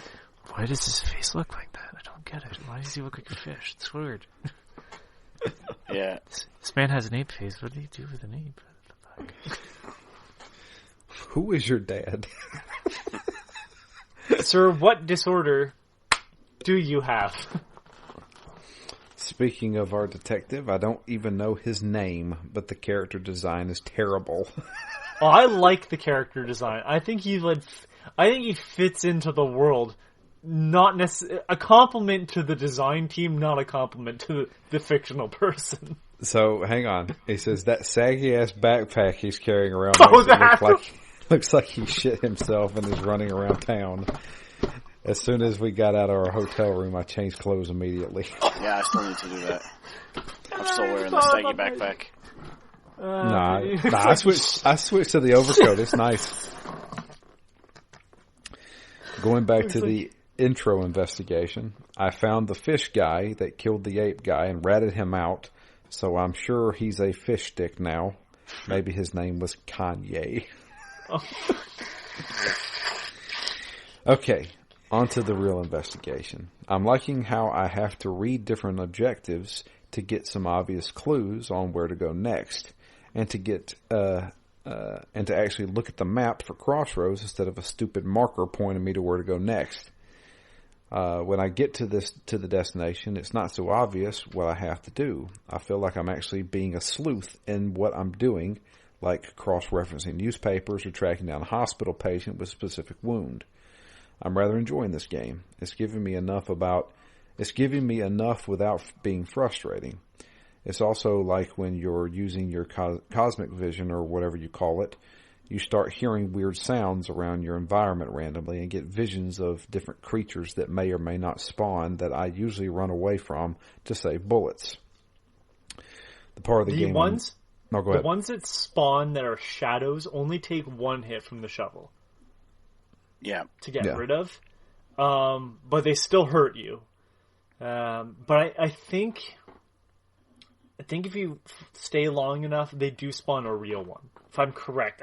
I remember running into a real one, and obviously it's like when you start hallucinating, that creature could have been there, right, around the corner or something, and popped out while I was hallucinating visions. And I saw the black one or whatever, and then there's a real one nearby too. But I swear they can do real ones as well later on. Like the further you get into the sanity hole. Oh boy. There's one of the I want to say it might be an add-on mission, but the problem is because I got like the deluxe version for review originally, I don't know. Did you go across the room in the hotel to the room with all the books, the tomes that they're looking for? Yeah, 7 of them, I think. Drew, was that a thing that was open to you? I don't think so. I did go into some of the rooms, but I don't remember that. So that's a DLC. That one has got a lot of the... So, like, they give you hints on where to find them. They're even less obvious than, like, it's on this road somewhere between this street and this street. Right. They give you details. I'm impressed with that aspect for the same reason, Dustin. It doesn't hold your hand in a world where, like, you know, Breath of the Wild had an answer to it too, but, like, you know, maps with just markers. I'm kind of bored with that. I was bored with it in 2019 when I wrote the review as well, but, like, just, it's refreshing to go back to this now and be like, oh yeah, that's right. This was really good at that part. Yeah, there could be a time and a place, but playing a detective here, you know, it really fits the intent, I think. Yeah. Right. And then your hospitals are still marked and stuff. Like, that makes sense. You know, they would be dumb if that wasn't. But yeah, unless you go through a phone book and have to look up the address. Yes, the phone number is 1. Only one person has a phone in this. Yeah. The part of this game I'm not a fan of is when you investigate everything in an area, this portal appears and you walk in it so you can see 3 or 4 events in the past. The dumb part is that after you witness all of them, you need to play them in specific order. It's a waste of time and not needed. The diving part... It gets better. It does get better, but I don't know if you'll like it if you don't like it outright. I just like the fact that I'm seeing a visual representation of the guy figuring it out. Yeah. Yeah. Could it be done in a better way? Yes. I think Remember Me did it a bit better with like constant rewind and replaying. Yeah. A bit different context, but that same mechanic could potentially be put to something in a detective game. Yeah. The diving part was cool, but all I did was walk forward and it was over. I thought they could have done more with it. You do go on more dives. Yeah, the whole thing could have just been a cutscene. Yeah. You go on more dives. It gets a little bit more involved. I don't like it I think I like it less in the sense of, like, I don't like going into the water, not as in, like, a gameplay portion. But, yeah, it does get a little bit more involved. The cavern I couldn't leave since I was missing something, and I did look it up since it was late and I was tired. Turns out all I was missing was taking a picture of the dead body with the ritual knife and the artifact. I don't know why he couldn't just take it with him.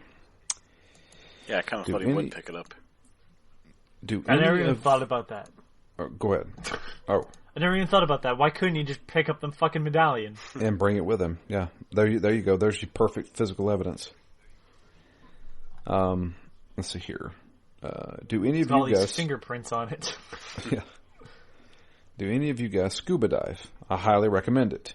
It's so fun and relaxing. Plus, it's something you can do at most vacation destinations. When he inflated the balloons and shot out of the water, I thought, yeah, our guy should be having the bends right now. Yeah, me too. And this investigation ends right here. I thought about that too. I was like, you're not supposed to come up out of the depths like that. Well, it passes out. He does pass out, but I mean, the bends typically kills you, right? And it was just like, what? Doesn't the bends refer to the shitting? No, I think it's oxygen bubbles. You die later on? Bubbles in your blood. Yeah, the oxygen bubbles in your blood. You don't get enough. Maybe I'm wrong. I thought the bends is already like it pushes you to not feel well, and then like the further. Yeah, decompression sickness is known as the bends. Let's see here. Yeah, depressurization is what kills you. Apparently astronauts can get it too. I mean, I guess that makes sense. It's probably the reverse way, I'd assume. Yeah. No, right? No gravity versus too much gravity. Much gravity. See here. I deduced that the dead monkey kid Arthur, I think, was causing the madness in the crewmates and decided to save the scientist, even if they're crazy, and talk their nonsense. This town is so screwed anyway. What's a few more lunatics running around? I think if you let them come back, you're going to have even more. I stepped outside and checked my new investigation, and I don't know where to even start, but I noticed the water level has changed, so there must be new paths. Neat. So I have some crappy news, though. My work is getting really busy next few weeks, so I don't know if I'll be able to keep up and finish the game same time as you guys. I'll try my best, but I might have to finish it later. I've been enjoying what I've played, and even though I'm not invested in the actual investigation, I just want to explore more and see what happens with the Eldritch visions. Dustin. I do recommend, even if you just go into like futz around for a very short time, let the monsters spawn and then dash out. Go into one of the danger areas and watch some of the creatures that come out. The ones that you are forced to run into early on are creepy, but not like, I don't know, nothing that you haven't kind of seen before. The little spider creatures kind of look like the monsters from The Thing, and or the Thing from The Thing, I guess. Ooh, head crabs. Or head crabs. And then the spitters, look like something out of Silent Hill. The kind, a little bit of body horror, but still kind of functionally a human zombie sort of thing. The stuff that comes out that's bigger is like, all right, well, I can tell that there's still some human parts in there, but that's kind of like an otherworldly looking beast. I'm gonna bail now because it's very big. Yeah. Yeah. All right, next email comes in from Chad. It's titled, "You Want a Fishy?" Howdy, crew. This is my first time playing this game, so it's just as much of a mystery as it is to all of you. I'm playing the PS5 remastered version, and I'm already about halfway through the story, but I'll keep my comments to just the first 3 main investigations, so I may have to stop reading. I'm not sure how the other versions of this game plays, but on the PS5 it is graphically beautiful. Gameplay is smooth and it has very fast load times. Only a few minor hiccups every now and then, which is pretty good for Frogwares. My biggest complaint is that the game doesn't explain some mechanics very well. For example, I thought my game was glitched when I first started. I kept trying to open the container on the ship when you first arrive, and it just kept closing on me. It wasn't until a little bit later I realized that you have to hold the button down. I also did. Yeah. Okay. Yeah, that happened to me too. Yeah. It still happens to me where I'm like, oh, it's something I can pick up, and nope, it's a box I can do, and then he reaches down. Nope, reaches down. Okay, there. All right, hold it. I also didn't know how to use the mind's eye ability at first. The help text made it sound like you had to access it in the menus, but you just have to press down on the D-pad. It wasn't much until much later in the game that I realized you could hit those small creatures with the long legs, the ones that jump around, by pressing R1, and they go down with one hit. Yeah. I wasted so much ammo on those little fuckers. I also ran into one really annoying feature that I eventually figured out on my own. When doing the research combinations, hospital, library, police records, town hall, I kept putting the right search combinations together, but it wouldn't give me the next clue. I even looked it up to confirm I was right. It wasn't until fiddling around with it that I discovered that you have to have the correct reference clue pulled up to the left as well as the research. My god, that's not something that happened to me. I didn't know that was a thing. Yes, it happened to me in the medical records. Oh my god, that's annoying. Okay, that one's bad. The game can also be pretty funny with all of its pop culture references. For example, The Walking Dead found an Innsmouther named Daryl Grimes. Boardwalk Empire, guy with half-faced mask later in one of the investigations. The Big Lebowski. Ern at the crematorium says, "Dude, fuck it, let's go bowling." No, I didn't notice that. That's funny. I'm sure there are plenty of other references I've missed and haven't found yet, too. So I have a theory already. What if everything Charles Reed has experienced in Oakmont isn't real? I'm probably wrong, but there are several things I've noticed. Very early on, the game acknowledges Charles Reed was in the Navy and implies that all of his crewmates were killed. Interestingly, the picture from the ship he arrives on follows him to his hotel room after he blacks out. Well, interestingly, the picture from the ship he arrives on follows him to his hotel room after he blacks out. Okay, I didn't notice that. Yeah, I didn't notice that either. Yeah. Oh yeah, you can so next to the bed, there's the photo, and then on the desk is this dog tag. Yeah. Yeah. That's true. Also, correct me if I'm wrong, but isn't there a reference to the River Styx? He may say it in here. Yeah, he does. So Charon. Yeah. Yeah. Karen. Isn't that the ferryman? Yeah, Karen. Karen. Apparently, it's pronounced Karen. I know it's weird. Yeah. Let's see here. Also think there was a reference early on that he was already taking medicines for his visions. There's also several Greek mythology references I found interesting. The ship Charles arrives on is named Charon, which is the ferryman of Hades, and the ship he served on in the Navy was called the USS Cyclops. The little motorboat he drives in the game is also named Cyclops 2. In Greek mythology, Odysseus finds and has to outwit a Cyclops on an island when he is lost at sea. And the land of the blind, the one-eyed man, is king. Huh. Here's I think is the interesting part. You never because I think I got to about where Chad is when I wrote my review. That the guy that you meet on the dock, I don't know if he's real or not. Vanderberg? Okay. Yeah. Vanderberg? I like the fact that this game is not so intent on trying to mindfuck you. like, regardless if he's real or not, like Chad's noticed all this stuff that I did not fucking notice at all. But again, those small little details that are here. But it's not, like, if it does it, and it's like, if it does it, nothing seems to be like, oh, look, see, we got you with this one, too. It's like, no, it's like a slow burn sort of story with some, like, good hooks to keep you going. I don't know. I like that fact that, like, you know, you can pull kind of more out of it, but, like, I still like what I'm getting so far. Yeah.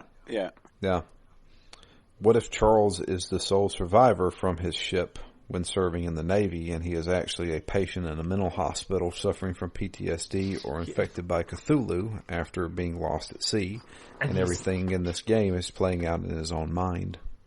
He's one of the patients in the hospital of the Call of Cthulhu game, as the other guy is breaking in and fucking about and also losing his mind. Yeah. And then summoning Cthulhu. Let's see here. It would make sense of certain features like Mind's Eye and Mind Palace. What if these visions he is having is actually glimpses of his reality? When his sanity drops in the game, I swear I sometimes see a glimpse of someone in a lab coat like a doctor or something. Anyway, till next time, Chad. Those little hallucinations, even though, like, when they're just like the picture-in-picture, like the you can only see the luminance part of the image, right? Like anything that's not like in shadow is what you see on screen. Yeah. They're so creepy looking. They're like, yeah, I know what the creature is. Like, I've run into some of them.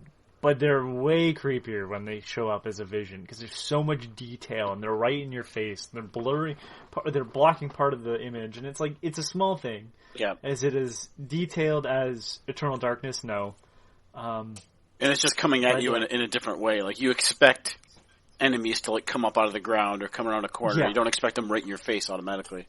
Yeah, and there's no, like, warning that image is about to happen. Sometimes that happens before the screen starts to warp, even. Like, it keeps me on edge.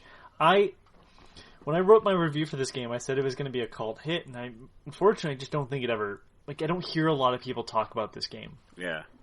I don't know if it's the same sort of thing as, like, Dustin had, where it's like, he was interested, but, you know, other stuff came out. I get it. It happens to me too with a bunch of shit. That's kind of why Phoenix Down exists. But, like,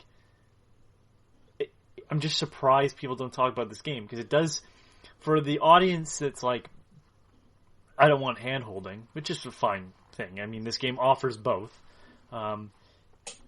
There's a lot to this game. Like, I get it, it's not the genre that most people are looking for, but, like, even with survival horror fans, like, it's here. It's not like it's not here. It's not the best in the genre, but it's doing other things that other parts of that genre don't do at all. Like, if you like albeit it's a very different setup, but if you like the puzzle-solving elements of Resident Evil, I mean, this whole game is kind of a puzzle-solving to get to the next section. Yeah. Right? It's a little bit more direct, like, hey, like, we've given you a general idea of what you're looking for, and general idea of where it is on the map, go. Yeah. So far, I've really enjoyed the pacing of this game. The fact that you're never just like, okay, we'll just go here. No. I'm going here because I got this clue that tells me to go here. I don't know if I even need to go here, but, you know, like just, you know. And then the case opens up. Yeah, the dude got attacked. Okay, well, he's got a big cut in his shoulder. Okay, well, in most games you would find a blood trail and follow it, right? No. This is not that kind of game. Only if your observation stat was high enough, so know to spawn it in game based off of an invisible dice roll. Sorry, I have to keep bringing that up, but it bothers me to find that out after we did our thing, that it was like, oh no, it's based off of a dice roll behind too. Like, oh, yeah, fuck yourself. But yeah, like in the real world, you would say, well, the guy probably went to the hospital. Well, let's go check out the local hospitals.